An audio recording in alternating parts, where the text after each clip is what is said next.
All right, now, everybody. Quiet, listen to me. We're going to start a show. Now, some of you people have been with me before. You know it's going to be a tough grind, but we're going to have a show.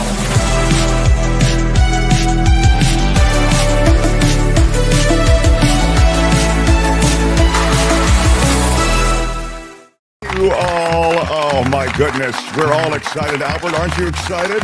I know you are. Albert is here repping the Giants. Look at you with your... Albert, thank you. Yeah, and Kim is here. She reps all that is goodness and niceness Kim, in how the are you? world. That's right. She is... I blame you. Miss Positivity. I blame you. I know, and it's going to be a great day. I promise you, even though we are going to talk about the fact that the economy is slowly listing to its side. It is without question a Trump economy. I don't mean to lay it all at the feet of the president. I don't mean to make it all about Trump all the time, but he is the dude who runs things. He did want the tariffs. He did want his big bill. It made it through. He does want this deportation of all the people who work on all the stuff that's important in America, from construction to agriculture. So on some level, the guy's got to own it. And we'll talk about that. But I want to make this point. I know many of you are on the Epstein story. I am too. We are also. We've got big Epstein revelations today, so we'll share those.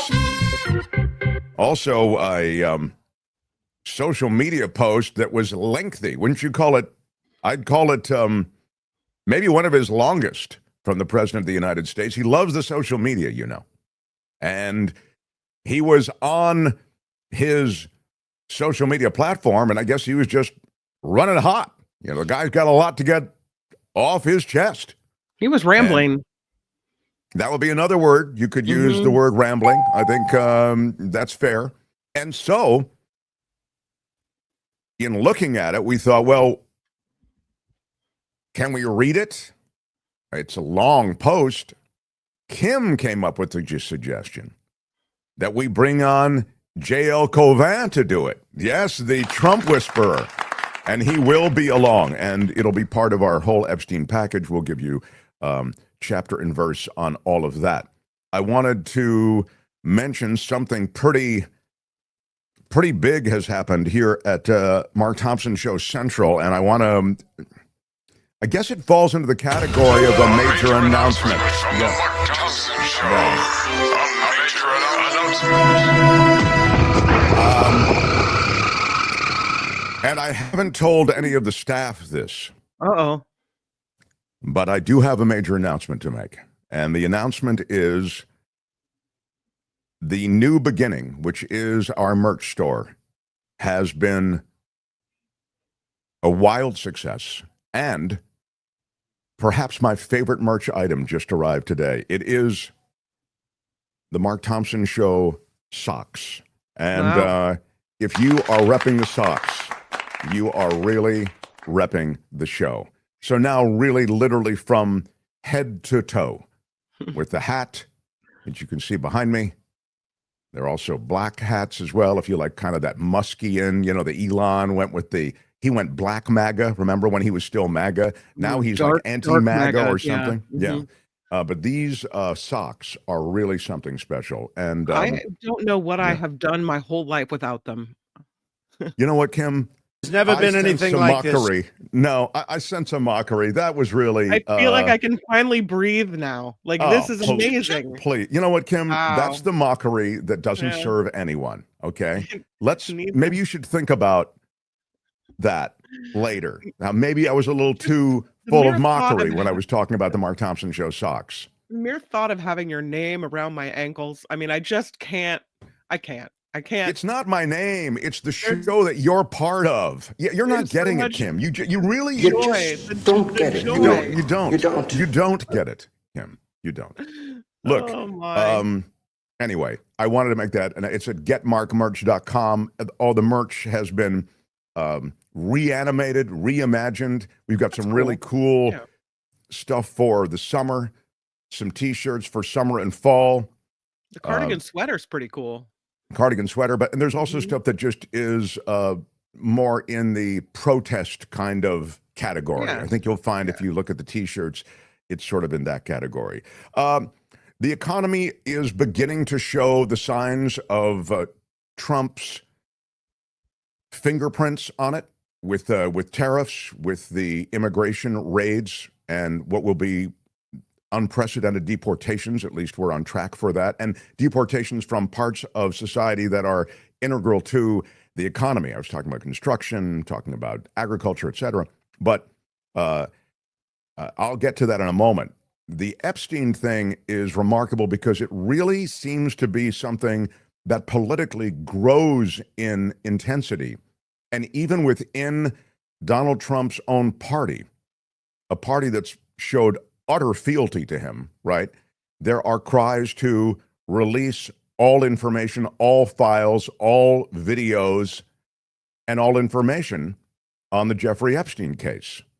And so in that spirit, let's get into exactly what's happening and the latest calls. Now, just to remind everyone, MAGA Nation was playing this for a long time, as you're all aware, as a Democratic plot. The Epstein thing was an attempt to pin a bunch of stuff on Jeffrey Epstein. Then it became there's the cover-up associated with the Democrats. They're trying to cover it up because they're all over Jeffrey Epstein. This sex trafficking, all of the heinous aspects of Jeffrey Epstein's life were all about Democratic involvement. Bill Clinton, who was on his plane, who was on his island, et cetera. So that served them well when they were on the outside. Look at how the government is covering the asses of everybody who is a powerful Democrat. The donors, they're all Democratic donors. They're all getting favors by this Biden administration. Now, I'll remind you, though, when Jeffrey Epstein died, Trump was president. Then Biden became president. Now Trump's president again. And we still seem to see a more active example of covering somebody's rear. So Donald Trump was asked about this, and let's show a little bit of the backpedal that Donald Trump is doing, and then we'll bring on our special guest to read his Truth Social post. Mr. President, your daughter-in-law said that there should be transparency in the Epstein case. Do you agree with her, sir? The Attorney General's handled that very well. She's really done a very good job. And I think that when you look at it, you'll understand that. I would like to see that also. But I think the Attorney General, the credibility is very important. And you want credible evidence for something like that. And I think the Attorney General has handled it very well. How many more states? The Attorney General briefed you on the DOJ and FBI review, the findings of that review. The Attorney General briefed you on that. What? On the DOJ and FBI on what? review. On what subject? Epstein. Okay. On Epstein, of the review of the files. Attorney General Pam Bondi. A very quick briefing. Did she tell you, what did she tell you about the review? And specifically, did she tell you at all that your name appeared in the file? No. She's given us just a very quick briefing, and in terms of the credibility of the different things that they've seen. And I would say that, these files were made up by Comey, they were made up by Obama, they were made up by the Biden, we went through years of that with the Russia hoax, with all of the different things that we had to go through. We've gone through years of it, but she's handled it very well, and it's going to be up to her. Whatever she thinks is credible, she should release. Yeah. There it is, blaming the Democrats, really. This is all part of like a Russia hoax. So if that's true, then there should be no issue releasing these materials. But the truth is that based on the day, based on the hour, members of the administration, including Pam Bondi, who she seems to have a special relationship with Donald Trump, she seems to, kind of want to sing from the hymnal, but by the same token, she sort of strayed, going on Fox News and in multiple interviews indicating that she had a file on Jeffrey Epstein sitting on her desk, et cetera. And even in saying we're not going to release anything, she did refer to a file. There's no there. And the calls for the file to be released are now coming from even places less likely than the Dan Bonginos of the world, the Kash Patels of the world. But Bongino and Patel, when they were outsiders, of course, this was their jihad. Now they're insiders, and they're trying to walk in step with their president. The president loves his Truth Social posts. That is his platform, and that's where he really lets his freak fly.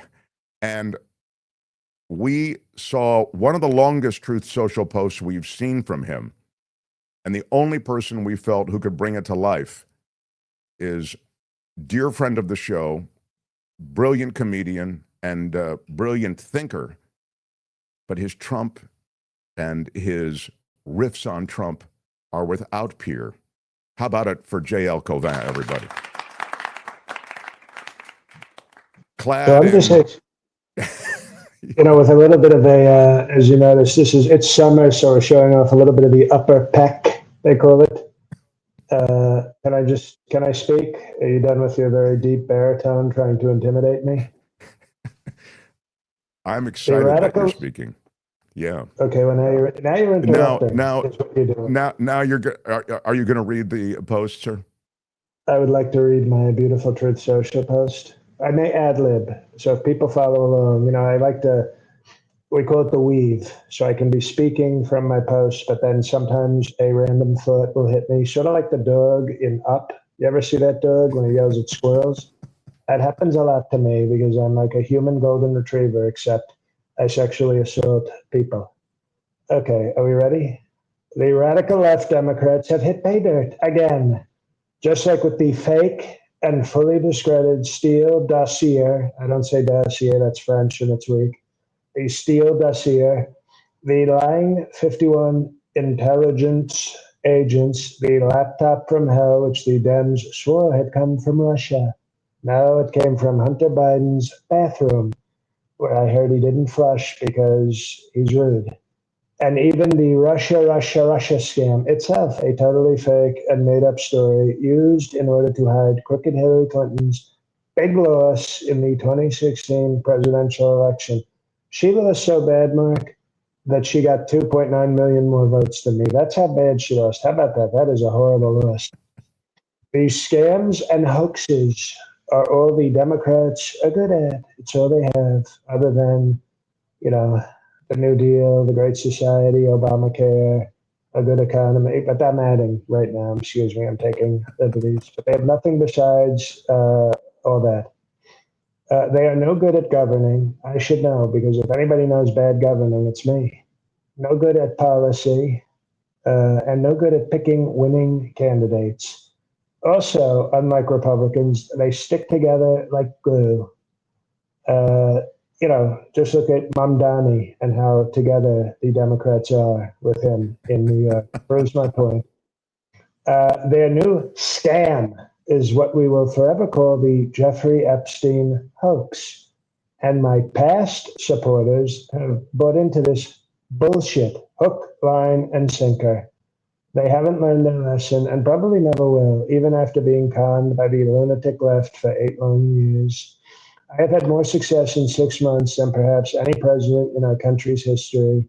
And all these people want to talk about, with strong prodding by the fake news and the success star Dems, is the Jeffrey Epstein hoax. Let these weaklings continue forward and do the Democrats' work. Don't even think about talking of our incredible and unprecedented success, because I don't want their support anymore. Thank you for your attention to this matter. Make America great again. I now have to go take my meds. This is JL Cauvin, don't you think it worth a moment with that post essentially flushing a lot of his supporters, sort of saying, if you're on the bus, you're on the bus, otherwise you're under the bus, and we're done with you. Yeah. Mark, I'm going to retweet this soon, but I have to toot my own horn, as I do only 9 to 12 times a day.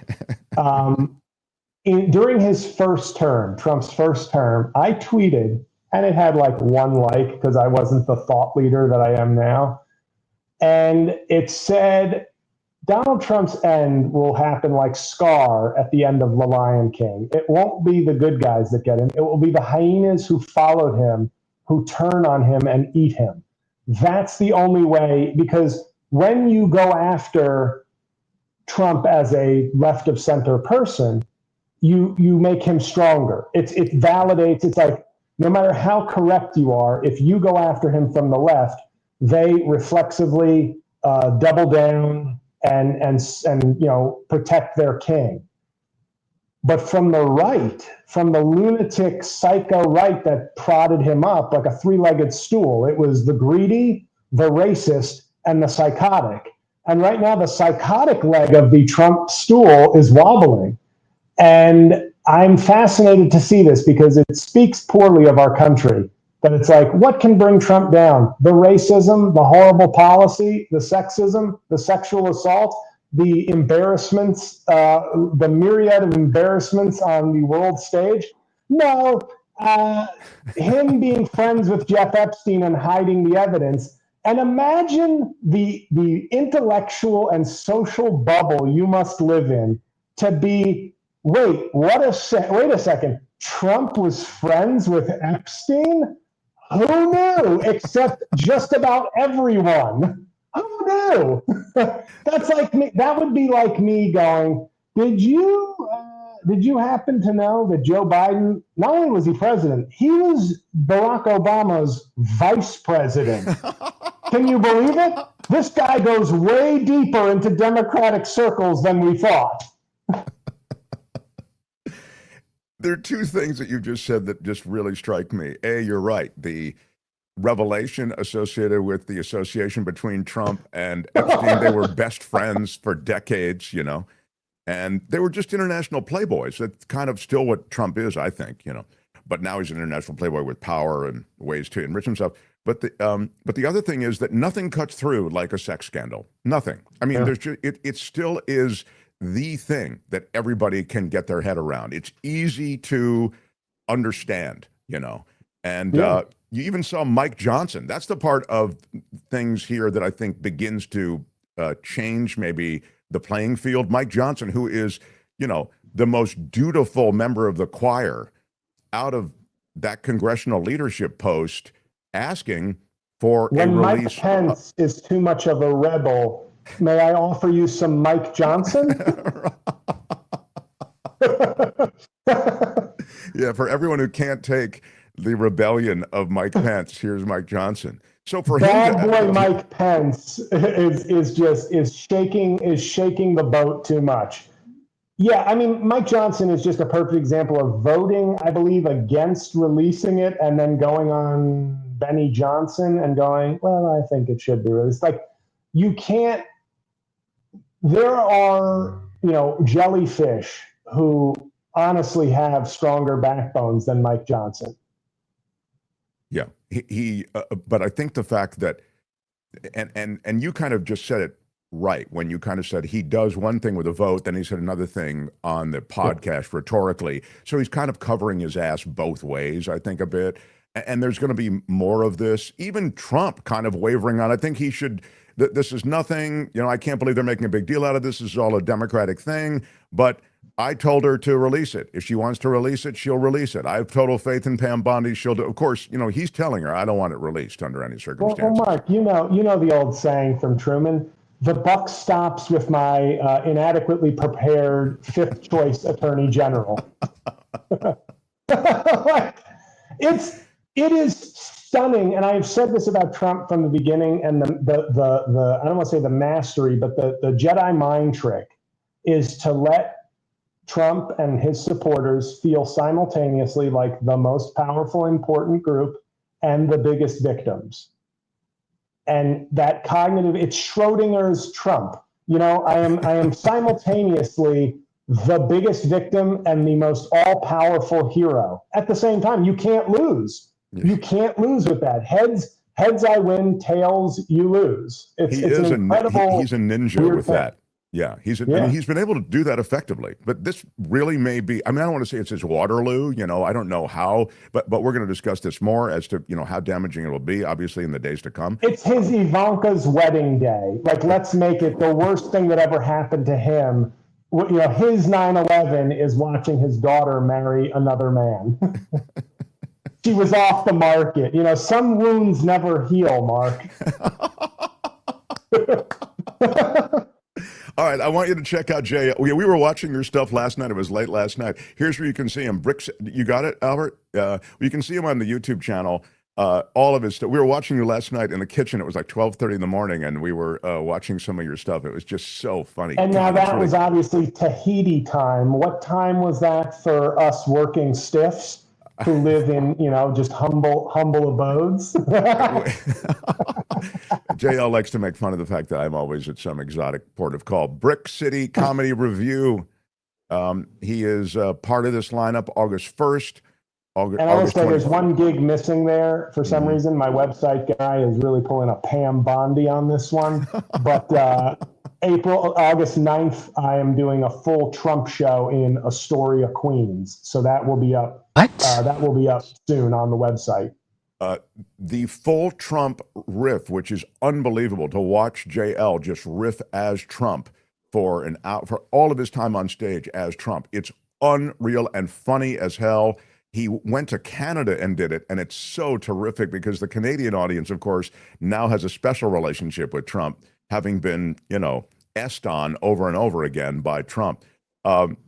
We love you, pal. Please come back and that special, I will contact you when that special will probably be up on my YouTube sometime by the end of the month. The full Canada show is 75 minutes of me basically delivering a speech and then doing an hour of Q&A with Canadians, and it was one of the highlights of my career. To see you take audience questions as Trump, and it's a riff master. I mean, it's a master class. It's terrific. Come to the Puget Sound area, says CBD. Penny says, JL needs a mug. Yeah, you need a Mark Thompson Show mug. Well, that's true. I do like the mug that the God blessed me with, but okay. Come back and promote that show when it's about to drop, and absolutely. And stay in touch. Thanks for being. We put the bat beam up, and you showed up. Thanks a lot for that. Yeah. Well, when you're so successful that you're accessible and available 24 hours a day, 365 days a year, that's what happens. We love you, JL Cauvin. Thank you so much. See you, Joe. Bye, guys. All right, so long. The Mark Thompson Show. Yeah, that was a treat. He is just so great. Oops. I love him. There you go. And if you want a treat, he's got some shorts out, YouTube shorts out, but you see him taking questions from the audience, and it's really terrific stuff. Albert, as long as we're on the Epstein trail, I thought we'd quickly jump on some other videos related to this Epstein thing. It's a significant story because politically it seems to be full of ramifications for the rest of Trump's presidency, some would say. We'll talk to John Rothmann in a few minutes about that. And at minimum, it may undercut his power, Trump's power. Politically, he has tremendous power and tremendous grip on this party. But if they see weakness and they see a scandal that is engulfing the White House, it may affect his ability to get things done. We'll see. He's a very, very strong personality politically, and he is feared, just to be blunt about it, by his party. You've heard everyone from Mitt Romney to Lisa Murkowski talk about this, but that said, he's not impervious to all of this. So go ahead, Albert. What else do you have? I wanted to share a couple of other. Here is, again, he's being pounded by these questions on the tarmac. Here's another little round. Why do you think your supporters in particular have been so interested in the Epstein story and so upset about how it's been handled? I don't understand it. Why they would be so interested. He's dead for a long time. He was never a big factor in terms of life. I don't understand what the interest or what the fascination is. I really don't. And the credible information's been given. Don't forget, we went through years of the Mueller witch hunt and all of the different things, the Steele dossier, which was all fake. All that information was fake. But I don't understand why the Jeffrey Epstein case would be of interest to anybody. It's pretty boring stuff. It's sordid, but it's boring. And I don't understand why it keeps going. I think really only pretty bad people, including fake news, want to keep something like that going. But credible information, let them give it. Anything that's credible, I would say, let them have it. So that's... Who was the guy right next to him That's laughing? Ludnick. That's Howard Ludnick, who's Ludnick, just his... Yeah. I mean, it's unbelievable. He's his amen corner, and Ludnick is also... I can't believe Ludnick's a billionaire. He strikes me as somebody who just... I don't get it. He's like this... he's like a little puppet that like just dances around, and he's clearly a bright man. Otherwise, I don't think he could build that fortune. But maybe I don't know. But anyway, that's Howard Ludnick. You know. Yeah. Yeah, that scumbag laughing next to him is Howard Ludnick. Says D Spirit.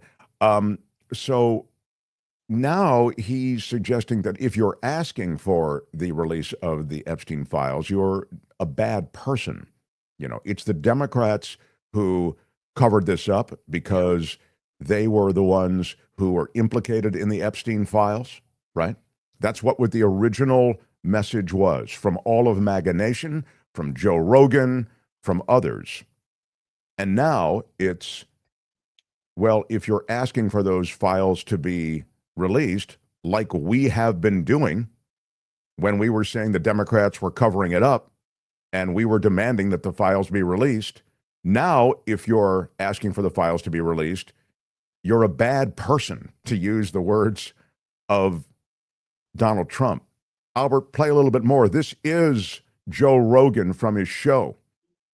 Now in this space where he's trying to somehow make order of the disorder associated with the Epstein revelations. Where you had the FBI director sitting here telling you there was nothing, right? She said something about that there was like thousands of hours of tapes of people doing horrible crimes. There is. And didn't the FBI dude say that there was nothing? Cash Patel said there's nothing you're looking for. Oh, okay. Okay. I mean, what am I going to do? I'm going to push back. Right. No, I mean, of course. I obviously, understand. he's saying what he has to say. Right. Mystery surrounds the Jeffrey Epstein files after Bondi claims tens of thousands of videos. Tens of thousands. Jesus Christ. The comment made to reporters at the White House days after a similar remark to a stranger with a hidden camera raised the stakes for President Donald Trump's administration to prove it has in its possession previously unseen compelling documents, or just bomb Iran. And everybody forgets. Just bomb Iran. Yeah. Everybody forgets about it. Yeah. So there's the wag the dog moment that Rogan talks about. So Rogan, big supporter of Trump and the manosphere, you know, that whole Rogan-esque world of podcasters, they are disillusioned not only with Epstein, right? They're disillusioned with Trump being this man of peace. Everything's going to be calmed from the standpoint of international relations roiling with hostilities, Ukraine, Russia, Middle East, and then he bombs Iran. That's what that was a reference to. And so these two things at minimum are things that have now bothered manosphere leaders like Joe Rogan. Will they penetrate all of this MAGA support for Trump? Probably not completely, but you can see the beginnings of an erosion of those that were sort of independently minded and moved over to Trump. D. Elliott says Lutnick lived right next door to Epstein, ended up buying his place as well. I didn't know that. Oh, so I guess everybody's got a connection to Epstein. And Kelly says Trump's involvement goes way further than just being a client on a list. I'll say one thing about this, and then I'll bring on John Rothmann to comment on some of these things. But the idea somehow that Jeffrey Epstein could have the most expensive property in Manhattan, could have his own island, could have other residences as well. There's a place in Paris. I think there's a place in London. He was an insanely wealthy guy. It's unclear. He was a stock manager, a stock picker, a money manager. What was he? What he certainly was wealthy and connected to very powerful people. And it appears, I don't think you need some sophisticated arithmetic to do it, to see that a lot of this was about sex and the trafficking of these women, underage girls, to many of these places I just mentioned. I mean, it was a pretty disgusting racket, but it was a pretty effective racket, it would seem. But now to the point, you can't have all of those holdings. You can't have all of those incredibly money-drenched trappings without there being more of a paper trail than seems to be indicated. Meaning, he wasn't a one-man band. Jeffrey Epstein had more in the way of connective tissue to many, many people, many powerful people, many finance-related people, Wall Street-related people, had to be. You can't have that big an empire without it being the case. I mean, Madoff had more people connected to him. That's another empire built on a fraud, different kind of thing going on. But it wasn't just Madoff. Mark Gauci, so the more we dig, the more we find corruption surrounding billionaires. It's almost like it's really hard to legally become a billionaire without the middle and lower taxes paying your tax share. Yeah, I don't know that all billionaires are corrupt, but there's a lot of corruption that's legal at the highest levels of the American economy. I'd certainly say that. Before I bring on Rothman, play me a little Kash Patel when he was on with Joe Rogan. Here we go.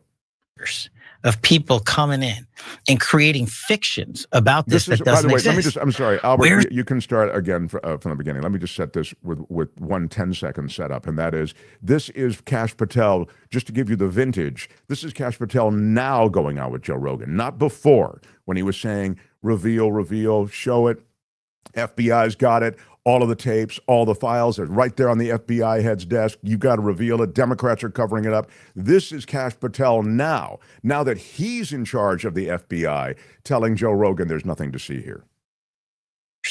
Of people coming in and creating fictions about this that doesn't exist. Where's the videotape of an Epstein Island of X, Y, and Z committing these frauds? Why haven't you given it to us? Do you really think I wouldn't give that to you if it existed? I absolutely think you wouldn't give it to us. Yeah. In fact, I think you're not giving it to us. So that's the state of the state from the officialdom that was on the outside calling for the reveal. Now they're on the inside and they won't reveal. And they are in a lockbox together. And the Bongino, I'm going to quit, yelling at Bondi, that appears to have blown over. And now Bongino, at least realizing maybe he hasn't a lot of high ground, is staying within the administration, although we have Kim on Bongino watch. And so she is updating. Far, he's still on the job. Updating his status every hour, Kim is. So, all right, smash the like button like a boss. With your iron rod. Smash it with your iron rod and prepare for a drop of Rothman. The Mark Thompson Show. On Wednesdays, this guy joins us. He's a brilliant scholar, presidential historian, a student of the Middle East, author, lecturer, our former colleague from KGO Radio, John Rothmann, everyone. How do you square this whole Epstein thing? It is the unraveling of Donald Trump. And I will speak about that at great length on my podcast tomorrow. I want people to know that there is one sound so important, and that is Donald Trump blaming Comey, Biden, and Obama for all of this business about Epstein. It is the most ludicrous thing I have heard from an American president in my life. And I can only tell you that what is happening now is shameful. And there is no doubt that he has a problem, Donald Trump, with his own base. Can you imagine he's now attacking his own base? Can you imagine that? So what John is talking about is what we were playing you a bit of a video about when he's saying that if you're still interested in this Epstein thing, what he said was did he say it's stupid, or what did he actually say, John? We ran the video just a minute ago. Do you remember his hoax. wording on that? He The said whole it's a thing hoax, is a but hoax. and if you're still interested in it, you're a a what did he bad say? person. You're He a said bad person. You're a That was bad it. person. But he also Yeah. called And of course, followers anybody who disagrees with Trump is a bad person. But what did he call his followers, Kim? He called his followers weak, and he said, if you're interested in the Epstein case, I don't need your support anymore. Yeah. It's interesting to have a president turn on his supporters like that, though, isn't it, John? Or a political figure at all, president or otherwise. Sure. It is what I'm going to call it, the unraveling of Donald Trump. His own hubris is going to bring him down. Look at the picture you have now on the screen. He was a close friend of Jeffrey Epstein's. He traveled on Jeffrey Epstein's plane. There is no doubt of their connection. And for him to dismiss it the way he has is astounding. Now, the question is, will his base accept it? Most important thing you said today is that Speaker Johnson, a man with whom I disagree on virtually everything, is saying, just let it all out. Reminds me of what Barry Goldwater said to Richard Nixon, just tell the truth. Just tell the truth. And I have a feeling that Donald Trump is incapable of telling the truth in this case. When you say that it's the unraveling of his presidency, can you just run that out for us a little bit? Sure. He's got Pam Bondi, his attorney general, who he says is just brilliant, just marvelous, and who, by the way, got the job because she defended the idea that Trump really won the election of 2020. He's got her on the line. He's got Dan Bongino, our former colleague. He appeared on talk radio. He actually, believe it or not, was on KGO before the ultimate demise, who is now battling over that very issue. And I believe that the unraveling takes place when you attack your base, when you have a problem with your own nominees, and when you cannot tell the truth yourself. So my expectation is, I always remember in Watergate, it was not that Nixon authorized the break-in at the Watergate. It was the cover-up. And I believe what Donald Trump is doing now is covering up. And by the way, blaming Comey, Biden, and Obama for Epstein is ludicrous and should be viewed that way. But that's kind of his go-to move. Randy says, why does Trump need his MAGA base at this point? He's a lame duck president who controls Congress and has a supportive SCOTUS. Trump's going to get as much possible for him in the next 3.5 years. No, I'm going to tell you very respectfully, Richard Nixon won a stunning victory in 1972. And yet, once his base and the people around him and the leaders of the Republican Party felt that it was a losing proposition, he lost support.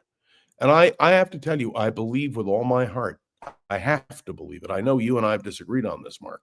Not that you and I would ever disagree. But I have fundamental faith in the American people. They will see the reality. Of course. But let me just follow up on Randy's point, John, which is simply that this control of Congress that he has, even control of SCOTUS, although he doesn't have you're control. you're saying you're seeing cracks in that control of Congress. Speaker just Johnson. to speak about that. Yeah. Speaker Johnson is the best example. But you're also seeing other Republicans coming forward who have been staunch Trump supporters. What is the first rule of politics, Mark? It's to win the next election. If people begin to see Donald Trump as somebody who will bring them down, they will desert him. But even if they don't, I have a philosophy. I try to tell the truth when I talk. People may disagree with me, but I'm a truthful person. Have you ever seen anything more disgraceful than what Donald Trump is doing now? And his vicious attacks. I don't know where to start with the disgrace. I mean, I think that there's so much disgraceful that you could, and it's a festival of disgraceful as far as I'm concerned. I don't know exactly what disgrace you're talking about almost.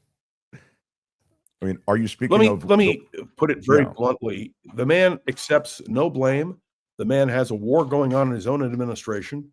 The man is proving every single day that there's a problem. Look, I have to mention the fact that in Ukraine, we have a major disaster on our hands.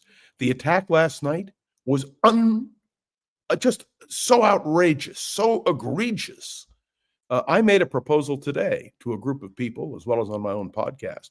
What we need is a Geneva conference.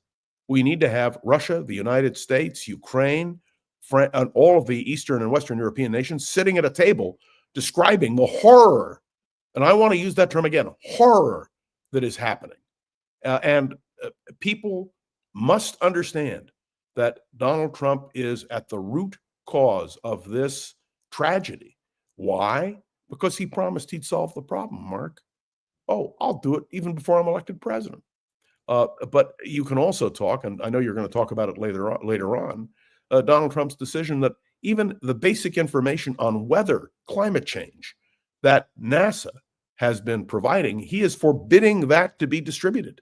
In the midst of the horror of what happened in Texas and the unraveling disaster that is taking place in terms of our weather, it is something to behold. And you have to believe, or I have to believe, that in the end, the American people will wake up and say enough is enough. All I would say, even if that's true, and as you know, we disagree about whether or not it's true, but it's possible because I think the ashes of America will maybe be so manifestly clear to everyone by the time that there's another election that maybe it is true that the populace will rise up on some level. But the damage done just in the last 6 months and sort of the first part of the Trump presidency is so complete. It's horrific. And the Supreme Court, the Supreme Court's complicity in allowing Trump to do these firings, mass firings, is astounding.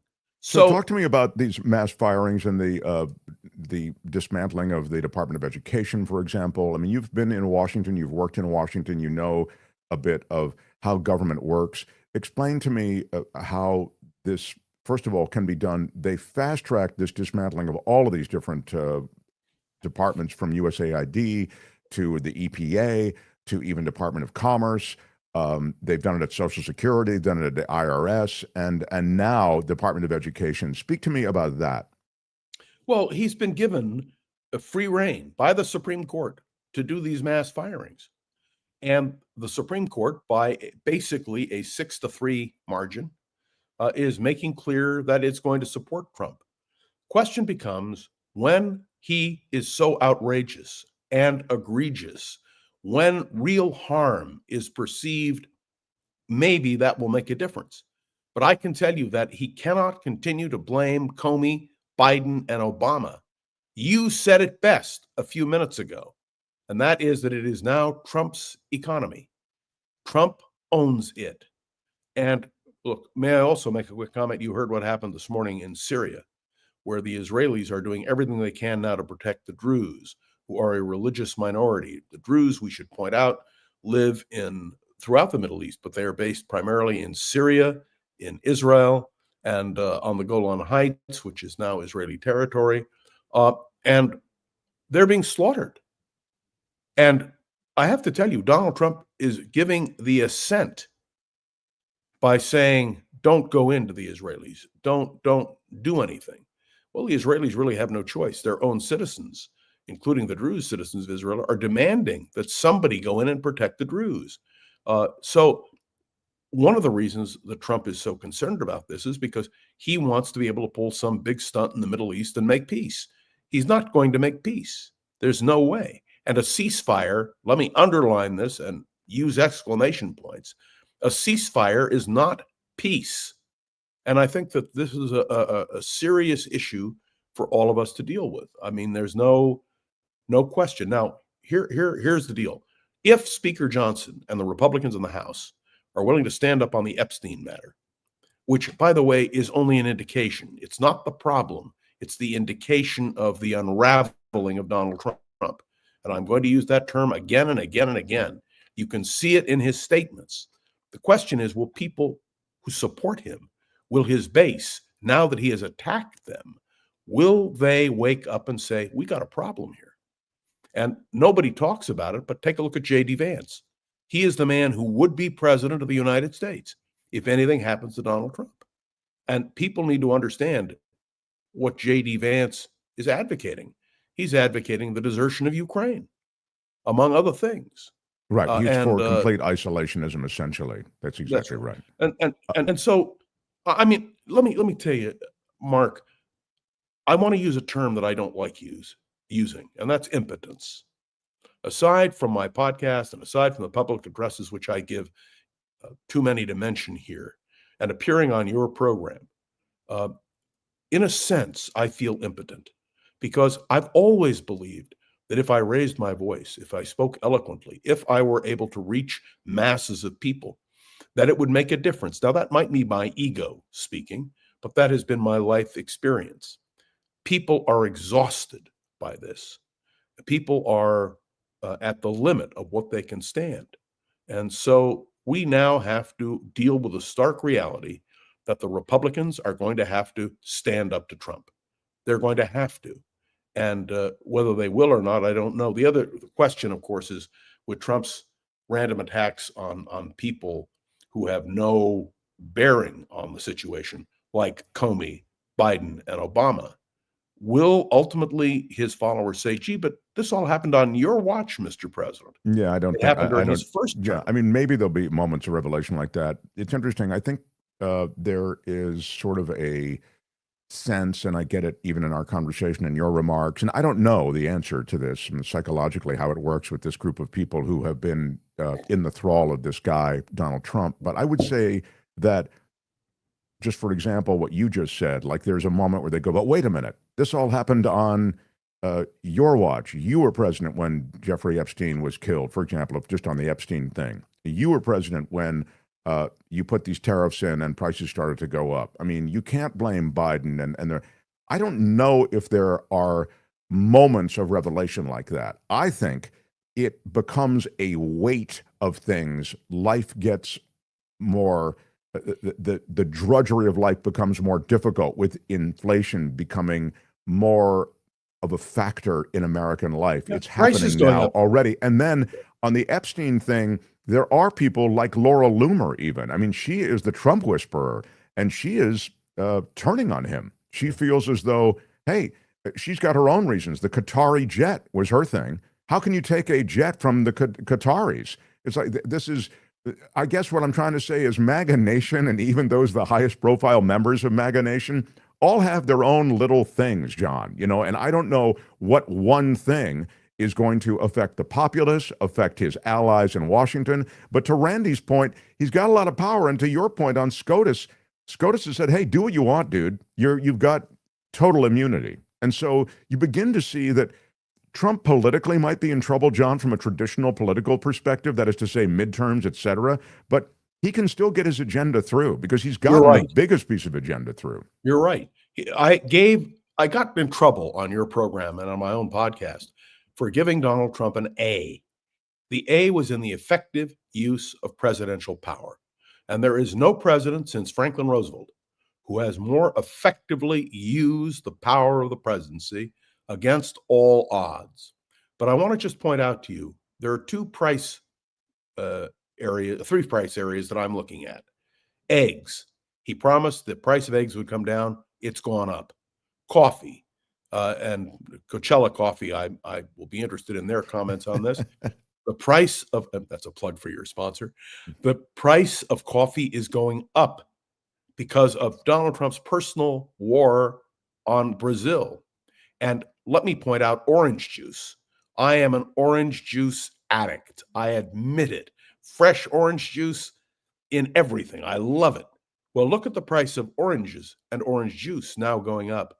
I'm saying in the end, perhaps what will affect the American people will be the price they are paying now in the grocery store, in the market, for things that we have taken for granted. So Yeah, I have to be an optimist because if I weren't an optimist, I couldn't get out of bed every day. I get it, and I'm a realist, and so I would say some of what you're saying, of course, is true in the sense that's what I was saying before when I said the drudgery of life is made worse when you're having to pay more for everything, and you begin to go, hey, I need a change. And I'd suggest though that the price of eggs became a thing on which to hang support of Donald Trump that might have been informed by everything from a cultural issue, trans rights, all these sorts of things that really don't have much to do with daily life, but became things that were associated with how come the wokeness is something that I have to deal with every day while the price of eggs goes up. If you see I my agree. point, it's an excuse for a vote. I don't disagree with you, but I have to believe, and I say this with all sincerity, that the American people will wake up. We have the greatest huckster. I call him the Elmer Gantry of American politics. And tell everybody who Elmer Gantry was. Those of you who haven't seen the movie with Burt Lancaster or the wonderful novel, he was an evangelist who fooled the nation until he was humbled and destroyed by his own hubris.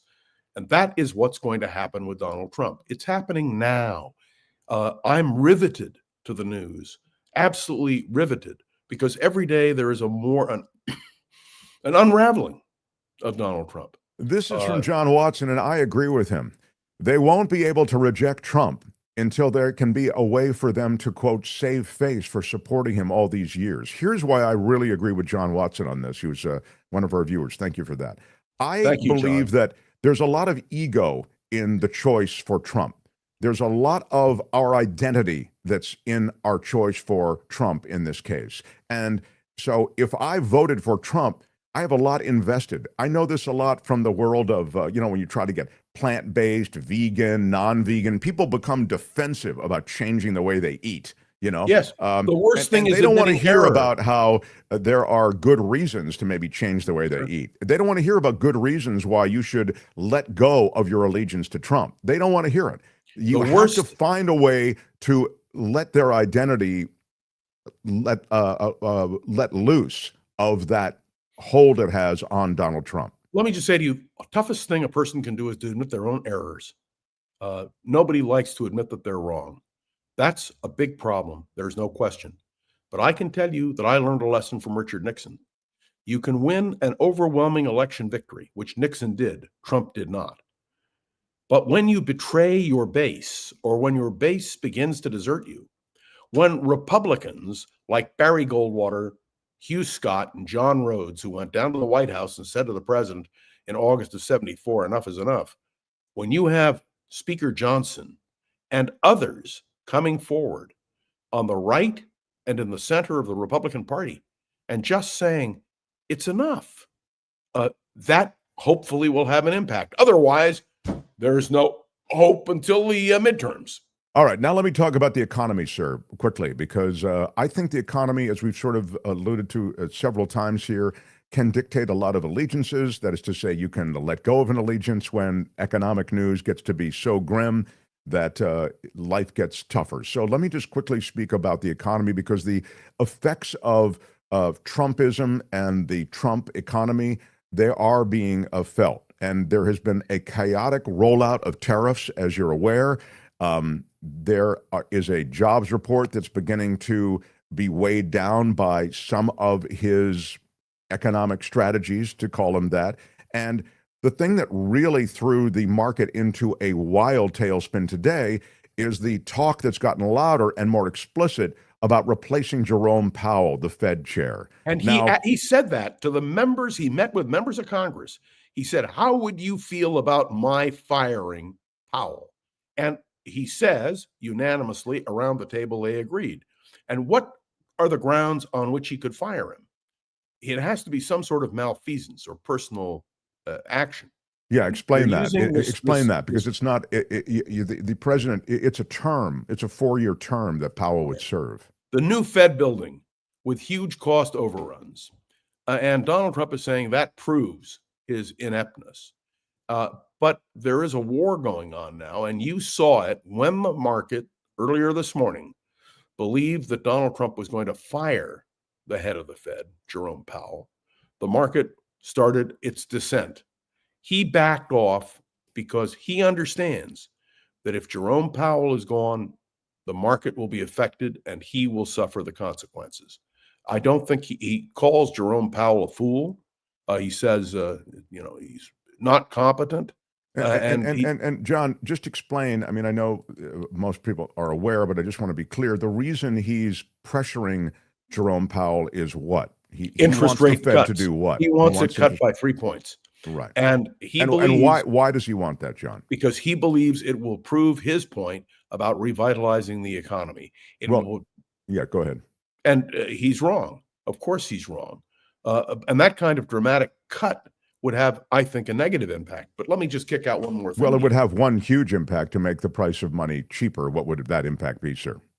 Well, inflation. Inflation. Is absolutely. And you have inflation, you're in trouble. But let me point out, what is his war with Brazil? Because Bolsonaro, the former president, has been indicted and is being challenged on corruption charges. And Donald Trump is now leaping to his defense because he views himself as analogous to the former president of Brazil. It is, can you imagine, Mark, imposing tariffs because you don't like the way the president of Brazil is being treated by his own judiciary? I mean, can you imagine how ludicrous that is and how unpresidential it is? So I want people to understand, when Trump does something right, I'm prepared to applaud him. And there are things he has done in certain areas where I agree with him. But the corruption of Donald Trump, the corruption in this administration is so overwhelming. I always point out Governor Sherman Adams of New Hampshire, who was a brilliant White House chief of staff under Dwight Eisenhower, had to leave because he accepted a gift, a vicuna coat that had no real value. Quaint, yeah. And that's how far we've come. And there must be, in the end, when Trump is gone, and he will go eventually, either he'll go, well, however he goes, there has to be a sanity restored to what we're doing. Because otherwise, what you have maintained, and which I have resisted, is that the American system is not working. And that, Mark, would be a disaster for all of us. And let me just to reiterate, I mean, I think John does state it right. I mean, my position is that the American system is a fine system. The institutions of America, I think, are well thought out, but they're populated by people, and people are flawed, and people are corrupt. And if you get enough corruption to the core that is taking over the entire system, so that the entire system is populated with corrupt people, then you no longer have a system that works. That's my position. It's not the American system that doesn't work. It's the people who are working within the American system that don't work. That's what we have in the Trump administration. And sadly, what we are seeing among Republicans in Congress.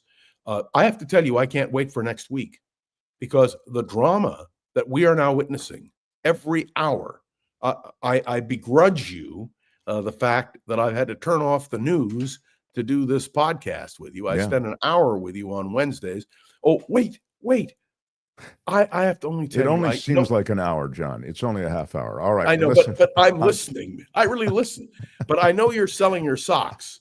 I just want to remind you. Again, you can mock the socks, but they just came in to the merch store at getmarkmerch.com, and the Mark Thompson Show. I just want to remind you, when Richard Nixon appeared on television, and it was Sock It To Me. Do you remember? Oh, Sock It To Me was on the the old laughing remember his show. emphasis? Sock It To Me? Yeah. All I can say is he did a nice job with that. All of your mugs, all the rest, I must say, the socks have really taken off. And Kim, you see, the socks are girl, the socks baby girl. Don't even play. All right, John Rothmann, you find him on Around the World with John Rothmann, Around the Political World with John Rothmann is his... You get it right, for heaven's sake. Around the Political World with John Rothmann. And let me just say, Mark, if the American people don't realize that... What is that? The Voice of San Francisco. Voice of San Francisco. There it is. John Rothman's podcast, Around the Political World with John Rothmann, and thevoicesf.org. Love you, John. Thank you. Thank you. Good stuff. The Mark Thompson Show. Wow. Always love my time with John Rothmann. I feel like I just ran a marathon after you guys get done. He does a lot of stuff. And if I may just add, says John Rothmann all the time, Trevor Starr in Hollywood points out, he does love that conjunction statement. And if I just may add, John, stop comparing Nixon to Trump. One is a megalomaniac sociopath and the other resigned, says Luis. Yeah, I mean, the reason he does pick Nixon is because prior to Trump, Nixon was sort of viewed as the high watermark for a corruption, abuse of power. You know, he had an enemies list. I mean, the seeds of all the toxic stuff of government were sown on some level with the cover-up that Nixon was pursuing during his administration. And you're right, though, Luis. This administration makes the Nixon administration look like a day at the beach. There's no question about that. I mean, you have it right out of the first hour of the American presidency when Donald Trump took $1 million per person in the form of contributions from Jeff Bezos, the Google guys, Zuckerberg, all of the wealthy tech bros who realized if you can't beat them, join them. They all fell in with $1 million per person and then attended his inauguration. All of that million went into the Trump coffers for the inauguration. There have been immense corrupt contributions to this administration. The Qatari jet is the one that flies, but the others are associated with the crypto donations, him starting his own crypto platform, that World Liberty platform whereby you can buy the meme coin. The meme coin, again, of no intrinsic value. The coin is worth nothing. You can't buy anything with it. You can't transact in any way with it, but they have it. It's collectible, and if you want it, you have to buy it, and you can buy it there on the World Liberty platform, which is owned by the President of the United States. So many foreign governments, I mean, look this up. Everything I tell you, Google it. It's all true. Buy the meme coin. These are the ones we know about it. And when I say buy the meme coin, again, they're investing in nothing. It's just a donation. It's a payoff. And they buy the meme coin for hundreds of millions of dollars or more. Donald Trump and Trump Inc. make the money on the platform on which the transaction occurred because they own that platform. And they get the money for selling this thing that doesn't exist. It's a meme coin. It's a digital currency that can't be used for buying. It's like a collectible. It's like buying a San Francisco Giants jersey. And you can't go into any store and use the jersey to buy anything, but if enough demand is there for the jersey, then it goes up in value. Well, the demand is completely artificial. It's created. So all I'm trying to say is when you compare this administration just on the corruption level to Nixon, I mean, again, Nixon was Mr. Rogers' neighborhood compared to this. So you've got these guys in power, and then, of course, you have policy. You have an immigration policy that's aggressive, that's chaotic. They move troops into Los Angeles. They go to Home Depot. They go to Lowe's. They go to high school graduations. I mean, it's disgusting. They go to places of worship. We told you the story, was it yesterday, about the healthcare worker, childcare worker. She has special needs kids of her own, and she works with autistic children. She's been in this country for many years. She's the best of America. Yes, she is in the country undocumented, but she was following all the legal processes that have been laid out for her to remain in this country. And she went to the courthouse. They arrested her and they deported her and her mother. To me, that's an immigration policy that is desperately in need of a soul. Also, it's desperately in need of a knowledge of how important these people are to the American economy. Everything from construction to agriculture to childcare, restaurants, and more. They're a part of the fabric of the economy. So when you start jerking around with Jerome Powell and I'm looking to replace him, and how would you guys feel about replacing him? And all the Republicans are, I think it's a great idea, sir. I think it's a great idea, because that's the only thing they can do.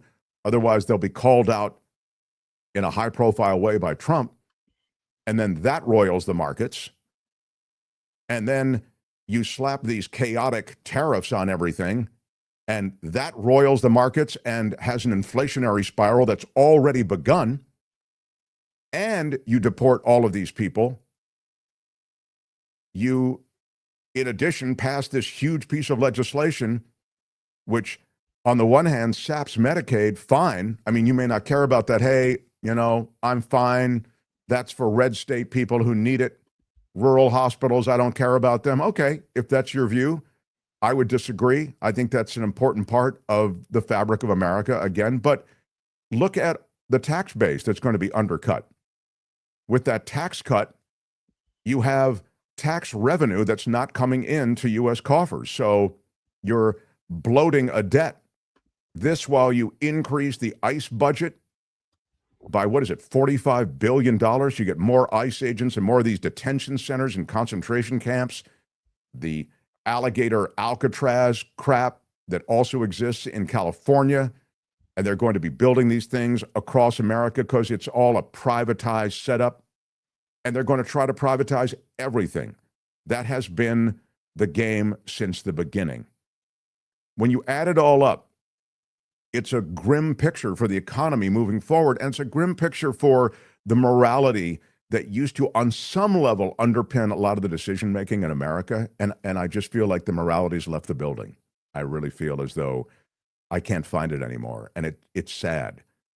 So, cut to Jeffrey Epstein, and this weird story about this guy and a sex scandal. But it's more than a sex scandal. It's this global human trafficking thing with this incredibly powerful and mysteriously powerful guy. He's become so wealthy, has the biggest, most expensive residence in all of Manhattan. He has his own island, a place in London, and these private jet rides that everybody from Bill Clinton to Alan Dershowitz to Donald Trump are on all the time. Makes you wonder what the connective tissue is here. Prince Andrew, the royals dropped him. I mean, he's got 10-foot pole marks all over him. Nobody wants anything to do with the guy because the information was so damning. I mean, the British intelligence service looked at it and they saw how damning it was. So there's a lot to this story. And it's just odd. I mentioned this all in sort of one breath, because it's odd that that thing could be the thing to undermine Donald Trump's administration. Because in my view, there have been so many deliberate missteps, self-inflicted wounds. The chaotic tariffs thing is one thing. The Doge thing is another. Dismantling government. Now you have chaos in Washington. You're having to hire back a bunch of people. We'll tell you about the damage to science, to health. And this is an abomination, what's happened in the first 6 months of this presidency. It's a political firestorm that Epstein has created in his death, in the cover-up. But the actual policies that are being instituted by this administration are scary bad. And Project 2025 is being executed almost to the letter, and it is scary bad also. Kim's news. And I also have Belinda Waymouth coming through with It's the Planet Stupid. Finally, she is back. I'm still riding high, guys. I know I seem like I'm about the socks. I'm just so excited with the socks. They're there at getmarkmerch.com. I know you're all, I don't know how much they are. Does it matter? I told you, we don't really. Does it matter? Exactly. Thank you. Girl, you just woo. Exactly. Wear those socks, baby. This is all the stuff at getmarkmerch.com. And we're not pushing the merch because we get any. I told you we price this stuff at the lowest level, but there it is. How much are they? $35 for $15. Oh, $15. I love it. $15 for a pair of socks? Yeah. You're going to lose one of them anyway. You know what, Kim? I am just so... You just don't get it, do you? You don't. You don't. You don't. I really don't. I don't get... Morning. I don't get Kim. I don't. I don't... Yes. All right. The Mark Thompson Show. Feel it, was Kim. great. I loved Feel it. it. It was great. I loved it. How would you handle this? We could try ignoring it, sir. Morning. You cannot say you love your country. Where are my weed smokers at? Stay at home and get baked. Hey, Mark. It's George Santos here. I may send George Santos a pair of our socks. I was going to send them to Kim, but I'm going to send them to George Santos now because... a lot of people are telling me you're a liar. Yeah, I don't know. We have to have all the same socks at my house, because if you don't have the same socks, if you have like an interesting pair of specialty socks like that, yeah. one's gone. One's gone. You have one left. No. I'm going to gift Kim a pair of, and by the way, I have to pay the same. I have to pay the $15, whatever it is, $15. I have to pay the same as everybody else. As to how long I actually have the pair of socks. I just don't. Yeah, exactly. It doesn't even think she really wants them. I don't. It's like I don't know. Sometimes I don't get if Kim even wants anything. I don't know. She happens to have. I have to say this because I often think of this, and it seems like something I would just say, but it's actually true. Oh. I often think about how amazing your daughter is. I think she is amazing. Yeah. And I use that word specifically. She's back from Europe. She is. And she's back from Amsterdam. She's back from Amsterdam and Germany, where she toured with the local youth orchestra. Right. Where are my weed smokers at? Okay, then she's not, that's not what she was doing over there. Yeah.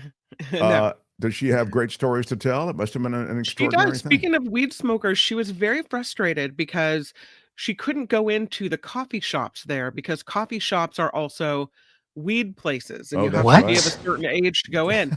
So she had to go into a cafe and not a coffee shop. There's a differentiation there. So get nothing. Yes.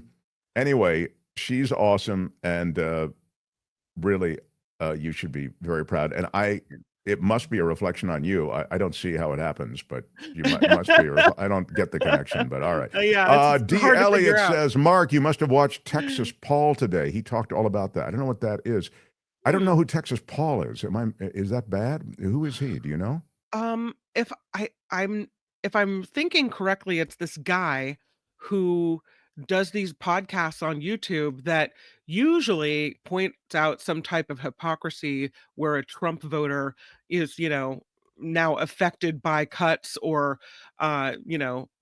is going on a tirade, and then he'll comment on that. I think that's the same guy. I don't know Texas Paul, so I wasn't watching him, but it's interesting if you were saying that same thing. I mean, I got to be honest, a lot of us in this world say a lot of the same thing. Yeah.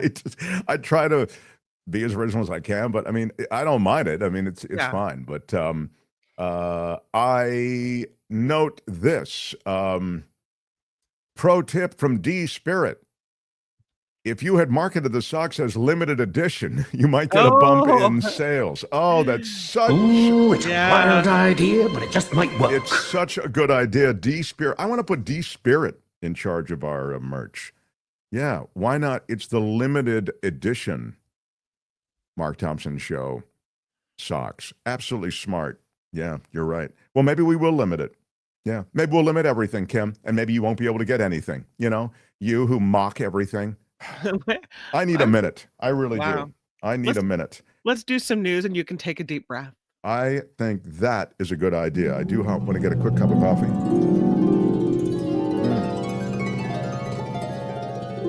Time to spark up the herbs, says Lisa. All right, Kim's news. Smash the like button with your iron rod. Smash it with your iron rod like a boss. Kim's news. Still have Belinda ahead. We'll do some environmental stuff. NOAA, scientists, of course, all being shown the door in Washington. We don't need science. We have religion. And I used to think the two could coexist, but I guess under the new administration, not so much. This is The Mark Thompson Show. The Mark Thompson Show.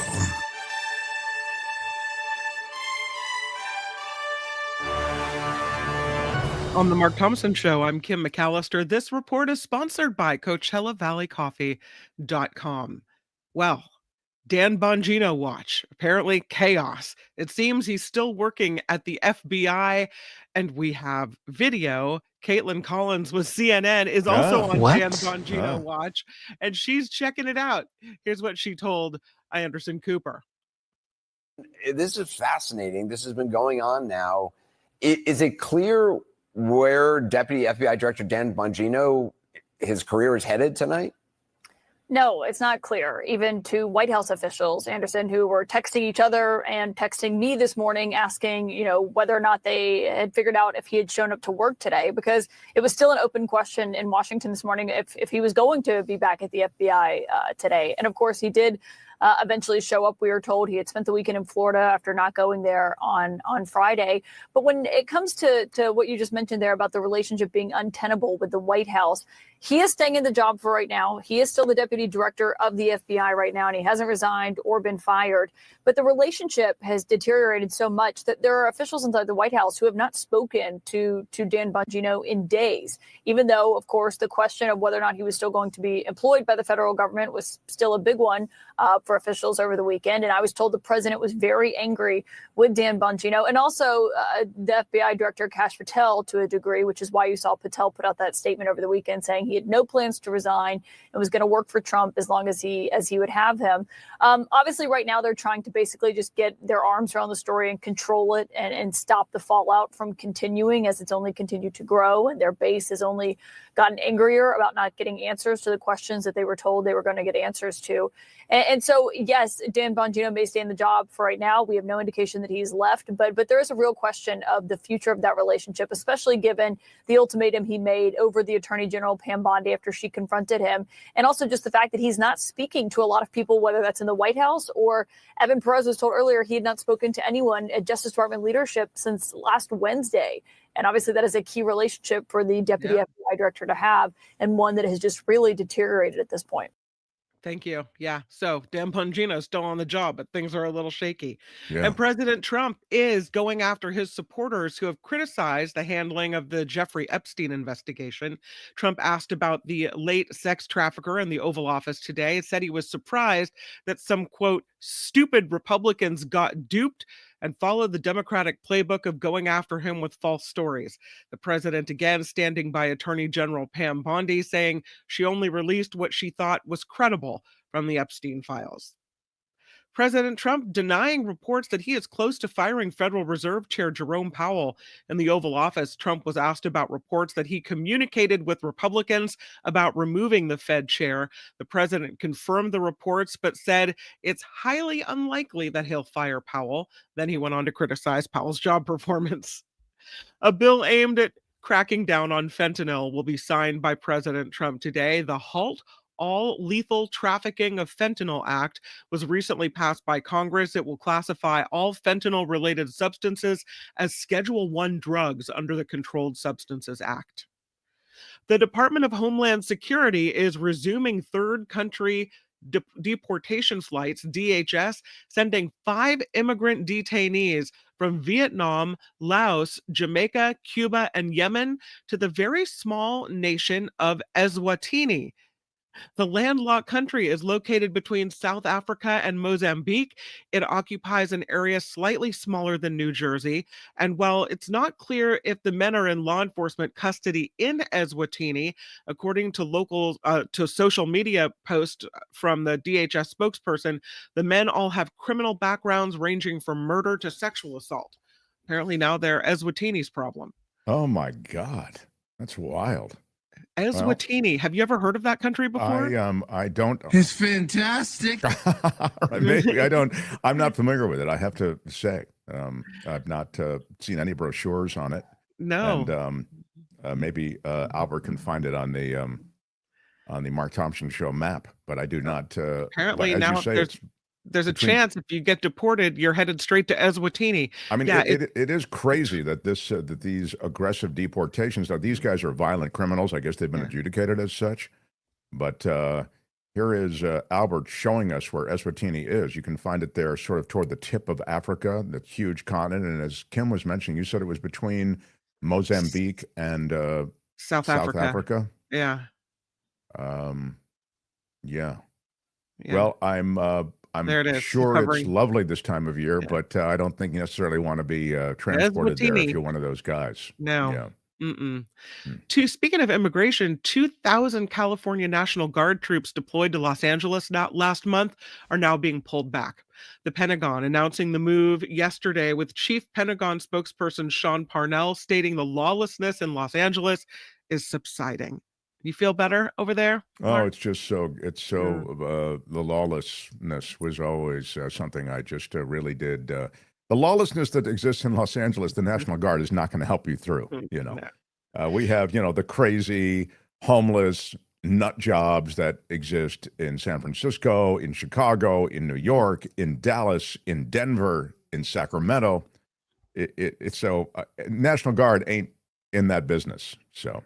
They still have 2,000 National Guardsmen here, as you said, so they're not all gone. Adelita Grijalva is projected to win the Democratic primary in Arizona's blue 7th congressional district. That according to Decision Desk HQ, which also projects that Daniel Gutierrez will win the Republican primary. Grijalva hoping to succeed her father, late Representative Raul Grijalva, whose passing earlier this year prompted a special election to fill his seat. Real estate investors from China are the largest group of foreign buyers of residential property in the United States. According to the National Association of Realtors, Chinese clients purchased nearly $14 billion worth of homes in the United States between April of 2024 and March of this year. That is an 83% jump from the previous year, and California tops the list of states with 36% of all residential transactions completed by Chinese nationals, more than any other foreign group. That's wild, isn't it? It really is. Yeah. San Francisco's efforts to get the unhoused into living situations and off the streets continues. Board of Supervisors yesterday approving a plan that would make it illegal to park RVs and other large vehicles on city streets for more than 2 hours. That's it. Not 24 hours, 2. The new rule also sets up a permit system where people could continue to live in their RVs, but only in certain areas and only for up to 6 months while they continue to look for housing. Supporters say the step will get rid of RV blight in neighborhoods around San Francisco. Opponents say it's just going to push more homeless people onto the streets. President Trump, speaking of mortgages, President Trump is accusing Senator Adam Schiff of mortgage fraud. Yesterday, Trump claimed Schiff is lying about his primary residence in a Truth Social post. He really got into it on Truth Social yesterday.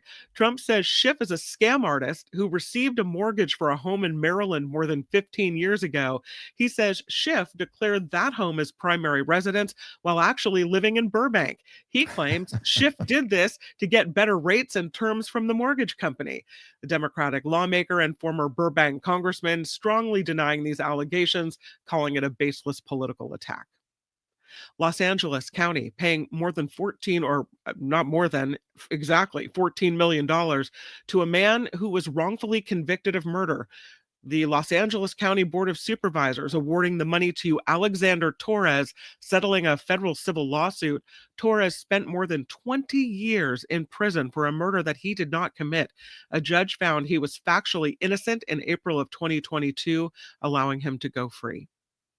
Households across California could lose their landline phone services. A new bill will allow AT&T to stop providing traditional landline phone service and let AT&T stop maintaining those old copper lines.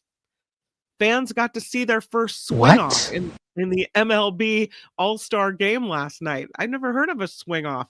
The swing-off tiebreaker rule implemented in 2022 as a means of avoiding drawn-out ties and to add some excitement to the annual game. When the game was tied at 9 innings, each side picked 3 players to take part in a home run derby-style swing-off. Phillies' Kyle Schwarber named the All-Star Game MVP for clubbing 3 homers to lead the National League win. And lastly, this is a creepy story sent to me by Albert last night. Oh. A renowned paranormal investigator died in Pennsylvania over the weekend while traveling with a so-called haunted doll. What? Dan Rivera was found dead at his hotel Sunday night after hosting multiple sellout events during his 3-day stop in Gettysburg. At the time of his death, Rivera was on tour with Annabelle, the infamous doll from the Conjuring movie franchises.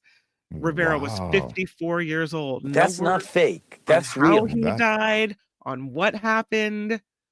Yeah, there's Annabelle. Albert, do you have any creepy any thoughts about this? This is a guy who's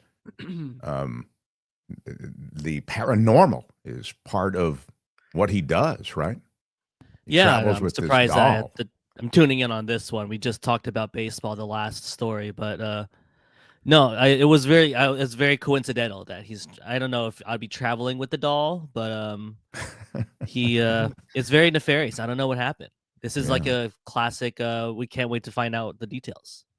I wonder if this is going to overtake the Epstein scandal and, MAGA demanding to know the truth about what's happened with this untimely death and its apparent proximity to this haunted doll. It's between this and the... There she is. Look, they keep her in a little box with a cross on the top. Oh my There's a sign that God, says, warning, positively do not. He was traveling around with this doll, and now he's dead. It's just a... I don't know what the answer is here. I mean, I have to say it's eerie, isn't it? Really eerie. Albert, can you stay on this one? I mean, We could try ignoring it, sir. No. Super creepy. I mean, Albert, Dan if you could Rivera keep- stayed on that one, and he Yeah. didn't find his, No. Yeah. There is the there's the doll for Positively those who... do not. Yeah. By the Okay. way, as long as we have Albert here, I want to ask you on this All-Star game last night. They did something I really liked, Albert. Can you guess what that is? Was that the Before this robot went off. umps? The robo-umps. That's correct. It wasn't quite robo-umps, right? They're setting the table for robo-umps. Yeah, they had the system in place. I did like the homer off, but I did think that it was weird that since there's so many all-stars, and then in baseball, once you get removed from the game, you're completely removed from the game. I would have liked to see the best hitters from both sides hit in the homer off. It was missing Shohei Ohtani. It was missing Aaron Judge. It could have been just like in baseball. I feel like they're so close to doing it correctly, and then they just kind of get in their own way. And I think with nothing else going on, having your top stars hitting all those homers would have been great. But we just had some. I guess you're learning some more new players, but I think everybody aren't tuning into those players. Well, I just like the fact that if you had a question about a ball or a strike, you could challenge it. They then went to the video, and they actually rung up a batter when I was watching based on a challenge. Umpire blew the call. I think they should go robo-umps, as Albert has mentioned. Albert, obviously, is the commissioner of sports on this show. He has some other changes he'd like to see in the All-Star game. I'm sure that'll all be in his end-of-month report. But it is it's an exciting period in baseball that they're finally maybe embracing some technology. Yeah. I like to see we'll never agree on this one, but I want to see I love people complaining about balls and strikes. It could happen to me too. So yeah.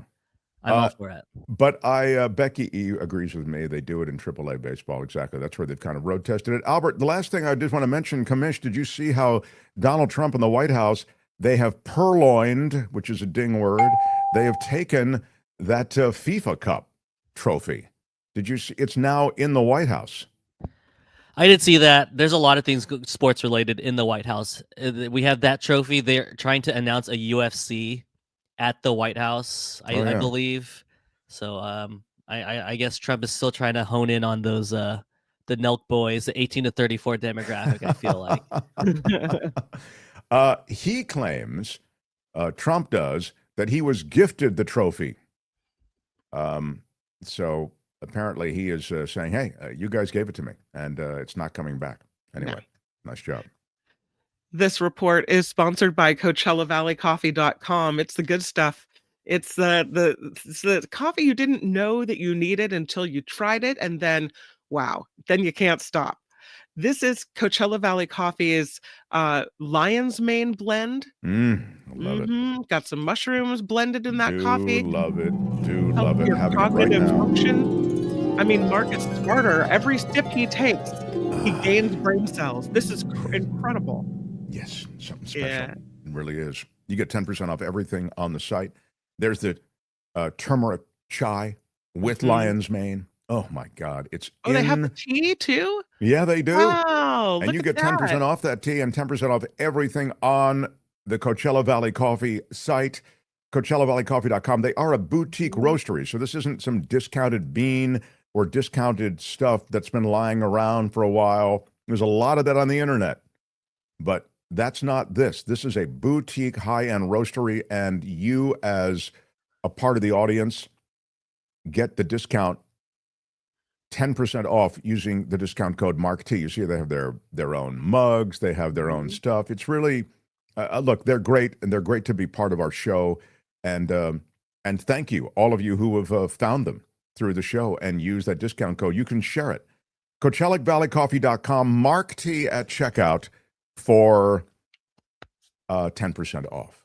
This is cool. The hibiscus orange that Albert is showing now, it's the sun tea. Oh, yes. And the tea bags are huge. And you take a giant container, put the tea bag in, fill it with water, set it outside, and within no time, you've got some great hibiscus orange sun tea. Really we're going to good. start doing it. It's not too late to do the cold brew. We're going to do the cold brew coffee, too. Yeah. Gosh, it's really good. They have all instructions. Everything's pretty straightforward, but they have instructions on how to do it all, too. They're very user-friendly, it might be a way to put it. It's true. Even with the tasting notes on the website, too, very user-friendly. All organic and from women-owned farms, CoachellaValleyCoffee.com. Thank I'm you, Kim McAllister. This is The Mark Thompson Show.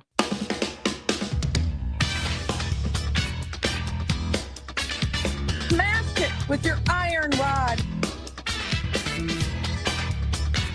The Mark Thompson Show.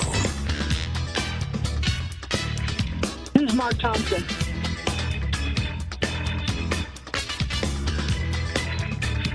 Hey, which one of you is Mark Thompson?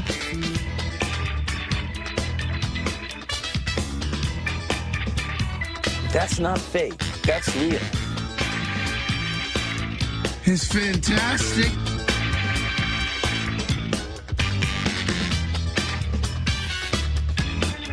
There's never been anything like this.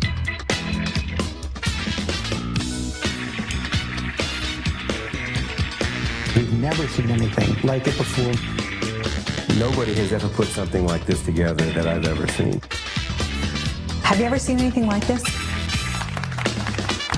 There is nothing in our history that quite compares to this. Big shout out. Receive the rod of equity and mercy. I did everything right and they indicted me. I misspoke. My bad. I'm sorry.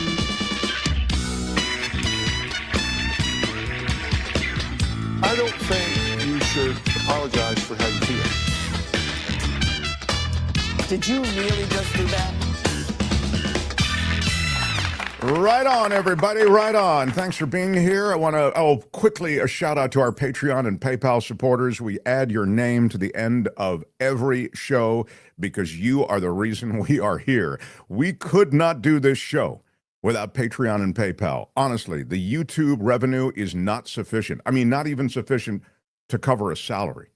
So without Patreon and PayPal, we go away. You have stepped up, and many of you are Patreon and PayPal supporters. Support us on a monthly basis, and I give you a big shout out and a big thanks. Big shout out. And if you want to join for whatever you can spare every month, go to Patreon and PayPal and the hot links under all our videos. Every video has a link to Patreon or PayPal, and you just follow it through and you can join that way. Or go to our website, themarkthompsonshow.com, and click on the hot links there, Patreon and PayPal. You can do it that way as well. But thank you, because without you, we would be... Thank you. Exactly. We would not be here. Keep the show growing and going. Share it. Hit the like button. All of these things. Quickly, in chronological order, we will give you some of our super chats today.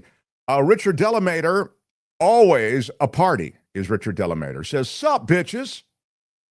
I was in my condo's laundry room, which is super echoey, and I used text to speech, but I didn't check it, and I sent and bitches came out as kitchen. Ah. The autocorrect on bitches can get you into problems. We love you, Richard. Cousin Erie says Epstein was a big deal to his victims. Trump can't see any sexual victim of any age as a person. That's a definition of a sociopath. He's mentally ill, says Cousin Erie. I think it's true. The victims are lost in all of this. By the way, the documentary film on Epstein is pretty powerful. I've mentioned it to you before, and it's streamable, so you should check it out. Joan Hollywood says he needs his base because the base supports Republicans in Congress. Yeah, he does, but the base is asking some serious questions, so we'll have to see. Anything else? Richard Delamater again. Everything they say is cruel and rude. The rich get richer and the poor get screwed. Cashmere is more than a sweater.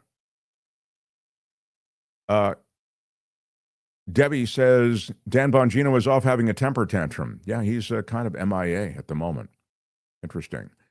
Debbie says the Idaho Falls Chuckers have ended their ties with the Homer off, and people love it. So they end their tie games the same way that Major League Baseball ended, and she's saying it's a big hit in Idaho. There's a lot of cool, interesting ideas. I know there's also in the All-Star game in Korea, I believe they have a bunt off. So not to end the game, but instead of like a home run derby, they have precision bunting, which is really cool. That is a really cool idea. Yeah. Anything else I need to? Murphy says I'd rep the hell out of those socks. Come on now. Those socks at getmarkmerch.com. If you do get the socks, send us a pic so we can share it. I knew they were stealing, Francine Smith says. JD Vance and the ad, I'm betting she means AG, are going to prison for stealing fun. Maybe not. It's important. We haven't really talked a lot about that. I want to do that right now. Yeah. Exactly. Mm-hmm. So anyway, what Francine is talking about is the fact that they successfully, Senate Republicans did, advanced a bill to claw back, if you want to think of it, $9 billion in spending that was already approved. Okay, so this is money that was going into foreign aid programs, going into public television, NPR, and Senate Republicans last night advanced this request to cancel $9 billion in this approved spending. They call it rescission.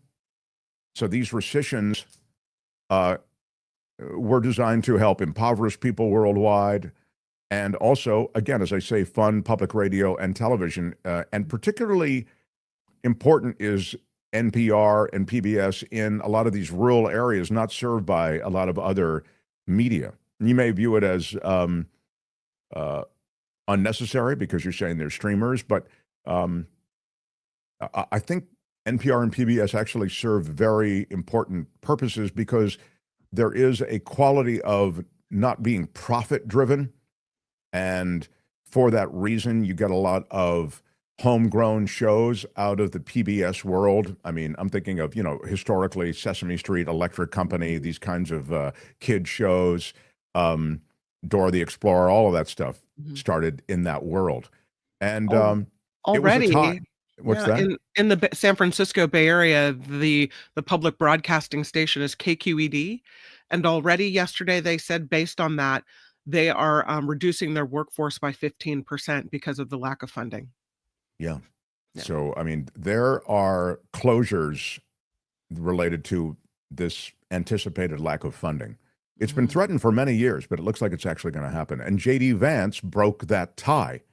It was the procedural vote allowing the measure now to go to the House, and there'll be another vote before it goes to the president's desk for his signature before a Friday deadline, and they will claw back that $9 billion. That is the plan. All right, but thank you for mentioning it because it is a, well, you can put it on the pile of things that are offensive that this administration is doing.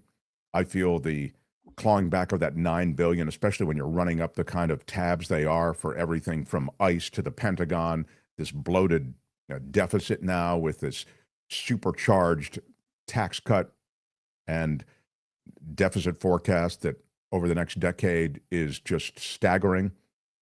It's hard to imagine that they would spend time clawing back $9 billion designated for impoverished nations and for public broadcasting. But that's where we are. So, The Mark Thompson Show. I just see that she has arrived. So we will do it on Wednesdays. We like to take a look at what's happening on the planet, around the globe, in the environment, the embattled, imperiled environment. This is It's the Planet, Stupid. The planet Earth. Some call me nature. I am very passionate about the planet. A living, breathing planet capable of sustaining whatever life forms we see fit to deposit on it. Spock, judging by the pollution content of the atmosphere, I believe we have arrived. It's the planet Stupid. No, it's the planet Stupid. Our guide for It's the Planet Stupid, eco-journalist Belinda Waymouth, back from hiatus. Hi everyone. How are you? You were traveling. Yes, to some fantastic, unbelievable places. Tell me, she's quite echoey today, is Belinda, huh? Maybe you can sneak. We have to get you a microphone or something that's a little bit. I have my microphone on. I'm not sure why that would be. No, I think you have to have it selected in your little audio, selection thing. You have to, that is to say, on your computer. You have to go to, I don't know what kind of computer you're running. I don't think it sounds too bad, Mark. It doesn't? Okay. No. It's not worth bogging the show down further talking about it, is what you're saying, Albert? Okay. In a sense, yes. I'll just watch the levels. Oh, I just heard something. You just touched the microphone a second ago. That would be great. Anyway, all right. Okay. But in any case, so where were you? Where were you traveling? Well, we went to Turkey first, and Turkey is unbelievable. And I've sent out a couple of photos because I want to show you this one site we went to. You and I have a mutual friend, Jake Johansson. He's really into ancient sites. And so we had to go see Göbekli Tepe. It's in the southeastern part of Turkey. It's about 100 miles north of the Syrian border, which felt a little like, oh. Yeah, that's a little tricky. Yeah, it's really crazy. So this place, this is the what it looks like recreated in a museum. But here's what's really super, super important and really interesting. If we have any archaeology, anthropology, sort of civilization nerds on the show, this one is for you. So Göbekli Tepe is a temple, and it's 11,500 years old. So far, this is the oldest temple that we have found in the world. And it really turned our whole paradigm of what we thought about civilization and human beings on its head. Because what the consensus was among archaeologists and anthropologists was that it was our technological advancements that once we had to get settled, and we had to domesticate crops and animals, and we had to be farmers before we could open up our artistic and spiritual impulses and give them free rein. But what Göbekli Tepe shows us is, this was hunter-gatherers who 11,500 years ago, it was their spiritual and their artistic impulses. They built this temple, they worshipped their pagan religion here. They met it several times over the years to do this. It lasted for about 200 years. But what this meant was that, so first of all, we were artistic and spiritual beings, and then we became technological beings because we had built the site. And how did we protect it? How did we stay there when what we actually did was, follow migrating animal herds? We went to places where plants were maturing, and we ate those as hunter-gatherers. Now we needed to better feed ourselves in one spot. So actually it was this spiritual and artistic expression. That's Jake and I there. I actually thought that Jake would cry when we got to the actual site. He was that excited about it. Wow. Oh, he just, he loves this stuff. And so you can see it's got this big top on top of it to protect it from the elements. It's really hard to do that because there are still birds in there, and the birds are pooping on these, these stones that have been excavated. You'll see there are big totems down there. The totems are amazing. They're 20 feet high. And, this is people without any kind of machinery, getting these huge stones upright. What archaeological evidence shows is about 500 people would meet there. That's the main temple that you can see down in the middle. And then there are all sorts of, there are statues in there. There are beautiful relief carvings. There are ducks and animals on all of them. They had, there are the duckies. They had water systems so they could get water in there. And it's just amazing. I mean, Turkey is full of places like this. You hear of the ancient city of Troy and you think, well, that's just a myth. Well, no, Troy is an actual place that you can go to. And we went to Ephesus, which is the oldest intact Roman city in the world. We walked on a cobbled street that Cleopatra and Mark Antony walked on. So it was sort of every day blowing our minds. Wow. So let me get back to sort of what this says about human development and what the significance of this is. You're saying prior to the discovery and the analysis of this, our notions about how far religion went back or when religion was founded, like when the polytheistic religions went and became, a singular God, and the paganism, which is sort of reflected here, isn't it? I mean, absolutely. We're agriculture and, environment, that's where you're talking about the ducks and all the animals that are represented there, how they informed more of what was worship. This kind of redefines that timeline. Is that what you were saying? Yeah, because it was founded in the 1990s. And up until the 1990s, what the belief was that we got sedentary. We moved from being hunter-gatherers to being sedentary to growing crops.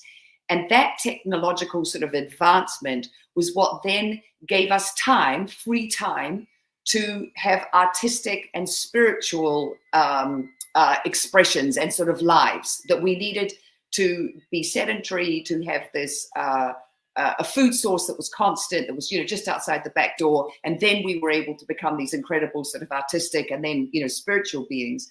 And what Göbekli Tepe is showing us is, no, we were actually doing this as hunter-gatherers. We did this. And so what actually happened first was that we were spiritual and artistic beings before we were technological beings.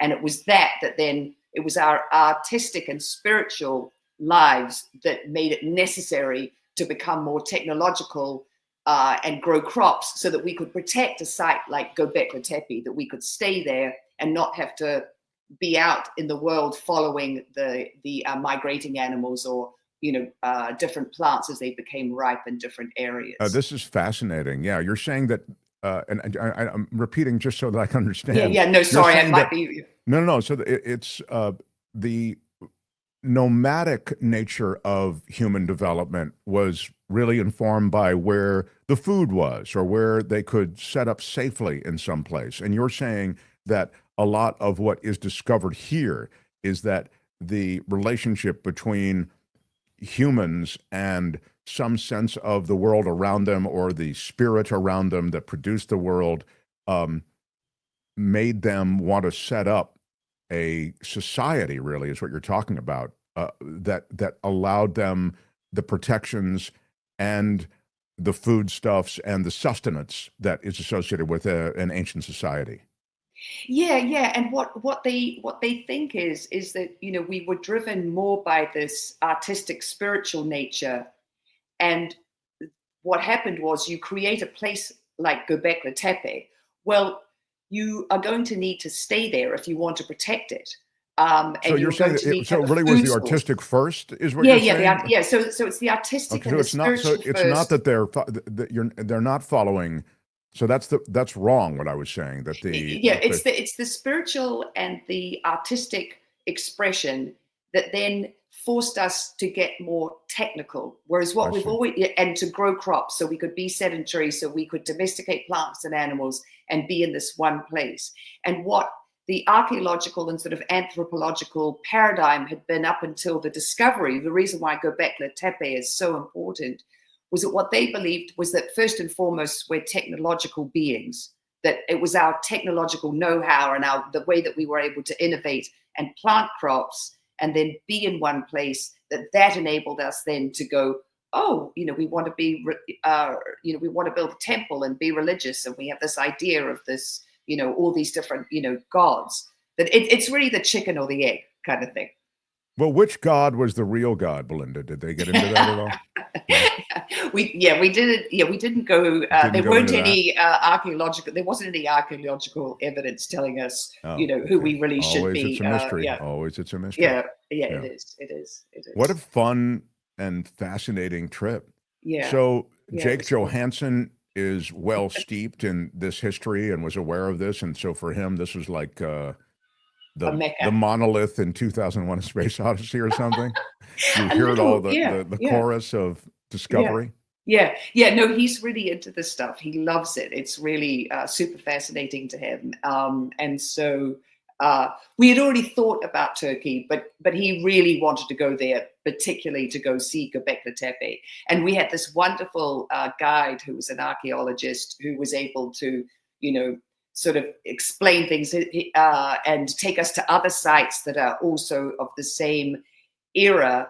There's another one on another mountain, Tepe's mountain, and we went to this place, Karan Han Tepe as well, where they're starting to excavate, and there are also temples in that mountain that are 11,500 years old. I mean, you're near the crescent, the triangle, the Mesopotamia. I mean, you're sort of right there where everything, civilization was happening and where agriculture started. So it really feels like the birthplace of so many things. That's the thing also that, really blows your mind about it. Well, welcome back to the prominent European informed experience of America. Yeah. We know best. It might have started over there in Mesopotamia or whatever country you're talking about or place you're talking about, Middle East.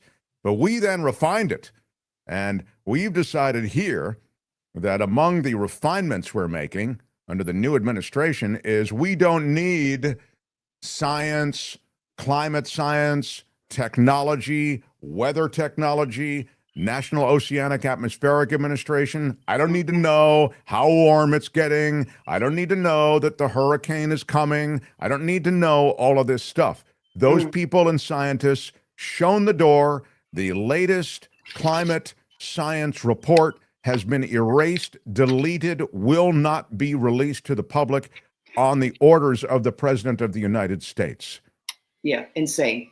Completely insane. I mean, we had this, NOAA, the Northern Oceanic and Atmospheric Administration was just about to release, it's called Atlas 15, and it was going to be this incredibly, there are 2 volumes of it, and it gives this really, really detailed information about floods and flood risk, and is going to be so important. I mean, look what we just saw happen in New Jersey and New York on Monday night. Look what just happened in Texas. I mean, these terrible floods, all these lives lost, and the ability to predict those, to get, to prepare for them, that's going out the window. And, we have organizations that, could be giving us all this, important, predictive information, and it's not going to be coming. It feels criminal, really. What happens now as a practical matter? Where do farmers look? Where do I think I have the answer, but which is, of course, what the end game is in all of these situations. There are 2 things going on here. I'd suggest, I guess I'll just provide this and you can tell me whether I'm right or wrong. But it seems to me that there is a political agenda. There is the woke, democratic, they're into science, they're into this climate technology. They get through a lot of stuff like alternative energy and things that we don't want to throw money behind, and we actually want to disincentivize it. We're going to tax it, and we're going to provide incentives for fossil fuel technologies, coal burning. I mean, it seems backward, but that is part of it, okay? And then the other part of it is that I think they just want to move away from anything that's government funded toward things that are private industry funded. So if you want the weather forecasts, you want the severe weather technologies that can help you make a plan, you can still have them, but you'll have to pay for them from private industry. it's an attempt to privatize everything.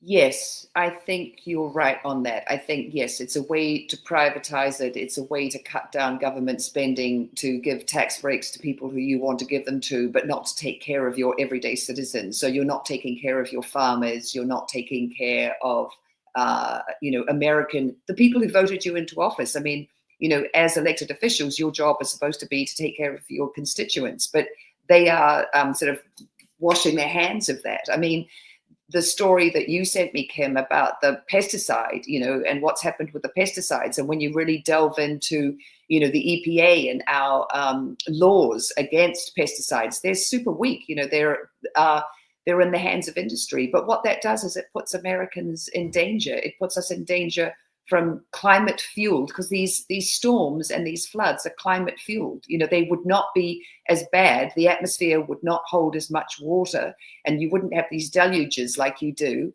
unless the atmosphere was as warm as it is. Because as we've talked about on the show before, warm air holds more moisture. That's why there's, people were surprised by what happened in New York and New Jersey, and in Texas and these other states that have flooded. But it's 1 + 1 = 2. So.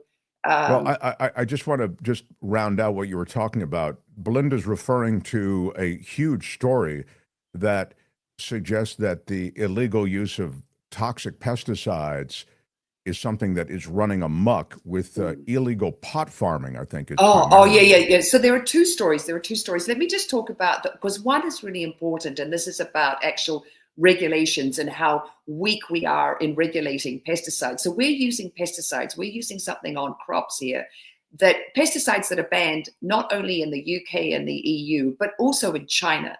So glyphosate was this big thing that everyone was going nuts about, that was part of Roundup. And finally, after years of saying, hey, this is bad for us, it got replaced. And on the shelves, last year, Roundup went back onto the shelves with this stuff in it called Dicot. I call it Dicot. I might be pronouncing it incorrectly. So it's replaced it. But Dicot, they call it, it's called a regrettable substitution, when you substitute one baddie for another baddie. But Dicot is not just as bad as glyphosate. It's, some people say, 200 times worse. I mean, it's linked to organ failure, to killing of gut bacteria. I mean, some studies link it to Parkinson's. It's a carcinogen. It's a neurotoxin. It's so bad. Also banned in China, the EU, and the UK. And the EPA here has these very, the pesticide laws, they're just weak. Like in 2022, they banned chlorpyrifos. Now, chlorpyrifos, super, super bad, also banned in these other countries. It took years to get that one, on the legal books. It got banned. Well, it got taken to court. The industry sued, and the EPA backed down, and it's back on the market. And what they say with Dicot, which is, so bad, and now it's, it's being used on vineyards and orchards, but it's about to be rolled out to more crops, is that the advocates who are fighting these bad pesticides, they're so busy with this sort of, kind of list of other ones, they haven't even gotten to Dicot yet. But the EPA almost have this attitude like, these toxic pesticides are a necessary evil, but not when they're linked to all these health problems. I mean, this is crazy. And the fact that all these other Western countries, and then China as well, aren't using them. I mean, why would we be using them? We're only using them because we don't have strong enough laws against toxic pesticides, and that's crazy. But, I mean, that's the capture, it's regulatory capture, right? Yeah, you have those industries absolutely. being regulated. They capture the government agencies that's supposed to regulate them, and you end up with Dicot and things like that. And toxins like that. Crazy. Yeah, so, but I mean, this is another thing.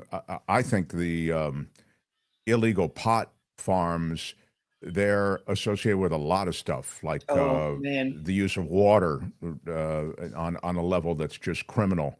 The use of resources generally, and so when you have these toxic pesticides, in a sense, they fall onto this mountain of stuff that's already going on illegally with these pot farms. And I mean, pot's just such a powerfully cash crop winner that you end up with I mean, it's really Mobville up there. I mean, in California, in the illegal pot farms. I mean, it is dangerous even for the feds to go close them down. Yeah. Well, they're saying, this is an international organized crime network situation. Not only are you dealing with, environmental destruction, the sheriff up in, and I think I'm saying it correctly, Siskiyou County, where they say there's just this toxic, poisonous smoke. And I'll just describe to our listeners what happens.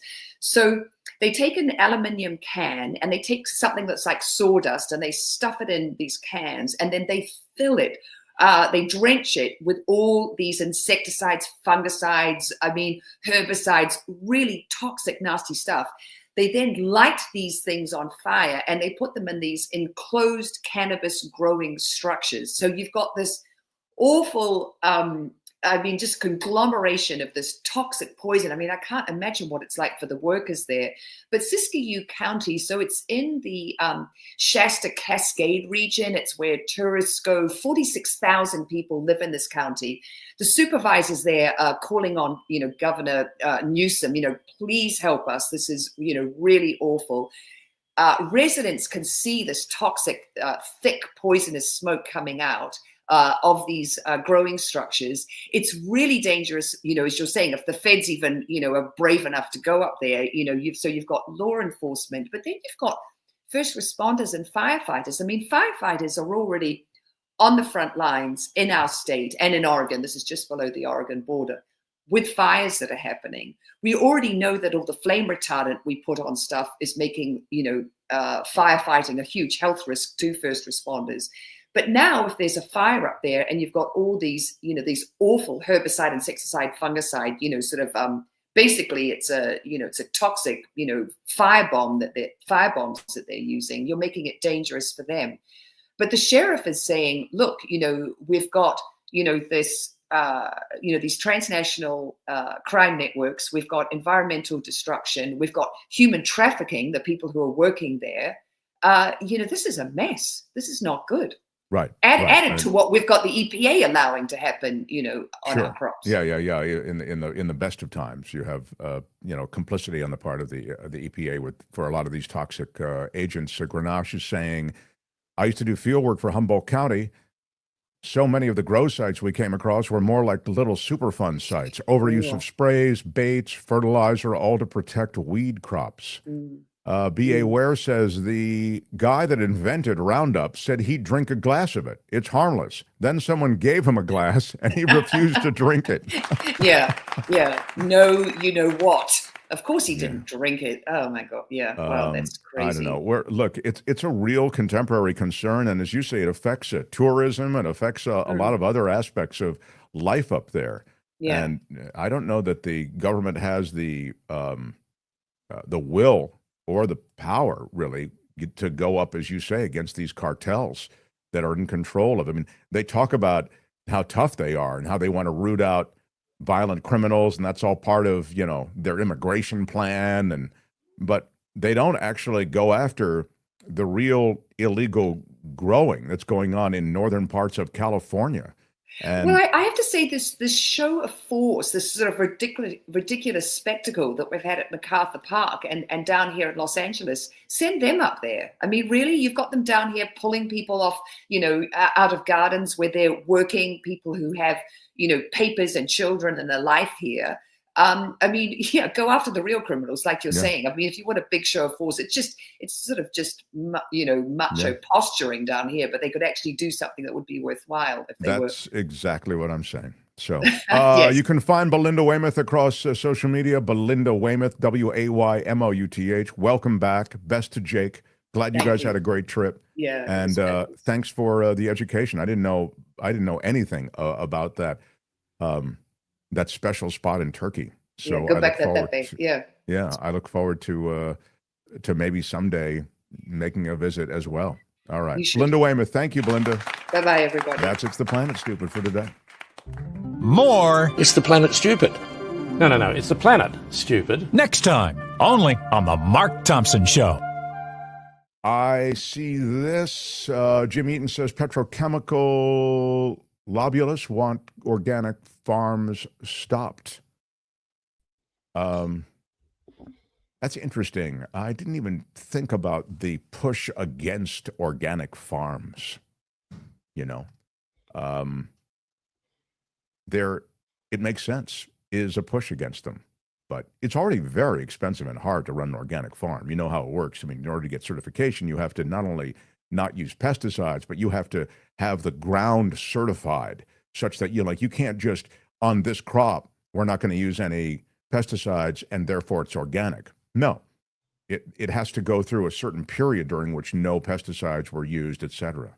It's really tricky. But thank you, Belinda, says Tammy. Yeah, thank you indeed. Take care, Belinda. Awesome as always. These are the comments coming in live. We are live, everybody. Mm-hmm. And here's another live comment. Mark, the way Belinda enunciates aluminium should make it a ding word. I agree. Let's ding, ding, ding. Aluminium, aluminium, aluminium, amen. I studied English at Trump University, says Jim Eaton. I say you because that was a miss. It was a Miss Punch. Roundup is in the corn kernels, corn oil, in every product. Isn't that what's great about Roundup? Yep, it's in your system, kids. Feed it to your family, and let the cancer growing begin.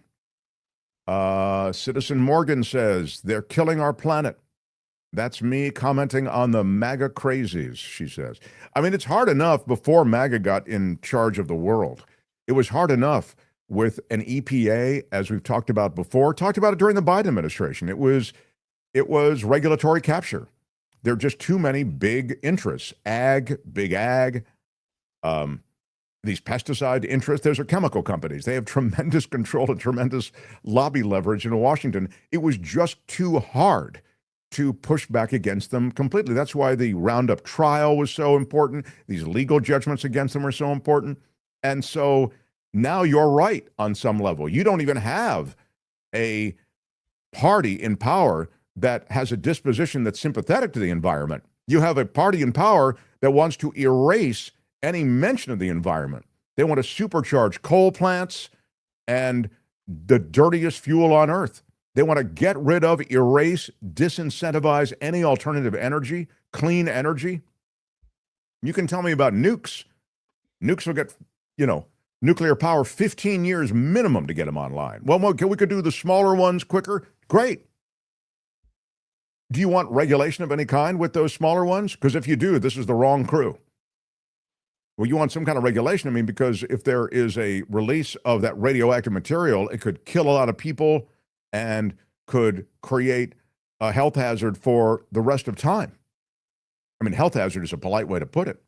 Releasing all these carcinogens into the environment, these will give you cancer like in an hour. So you'd want some regulation on those small nuclear reactors. You've seen them. You've seen them talked about here in the chat. And so that would be, quote, clean energy. But all of a sudden, you're now building those reactors without regard to any kind of regulation. Because regulation is bad, right? Yeah, let business just decide. They're great corporate citizens. And so you end up really, I think, flirting with danger, societal danger, as a result of ignoring these environmental toxins and ignoring these changes in the global climate that we know are coming. It's just a really sad situation right now and bleak situation when you look at the short and medium-term future, which we can control. The long-term future we may have very little control of. So, why did I quit smoking cigarettes, says Tammy.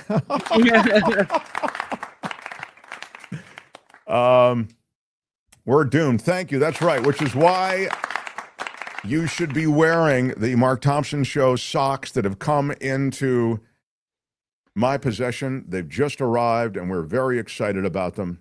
And I hope you'll consider them in your if basket. They could protect from pesticides, that would be fantastic. Well, the best suggestion on the Mark Thompson Show socks, which were mocked by Kim. I can't believe my own people mock me. She hurt me, and then I saw the brilliant suggestion to make them limited edition. And that would, So I have to have a meeting with my merch people, and we'll try to perhaps limit the number of Mark Thompson Show socks. Do I have anything else to? Who doesn't want Mark Thompson wrapped around their feet? It's the show that's wrapped around. Who doesn't? It's not just me. It's almost like a gentle caress just from you.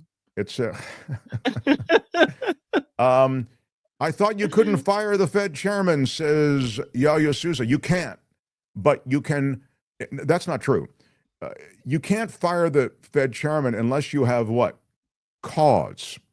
And so if Trump wants to fire the Fed chairman, he can find cause. In this case, it's this redo of the Fed building and the cost overruns, and he can argue incompetence, he can argue criminality, whatever he wants to do. He can argue cause, and that's how he gets rid of him. So you're right. I mean, by constitutional mandate or legislative mandate, you can't fire the Fed, but he can find his way.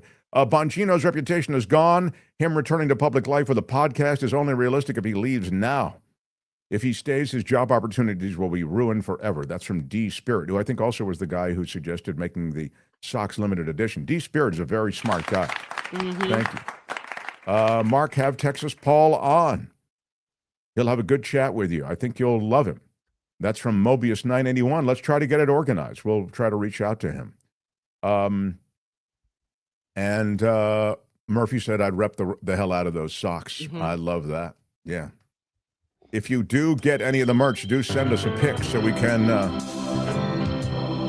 display it to the rest of the Mark Thompson Show universe.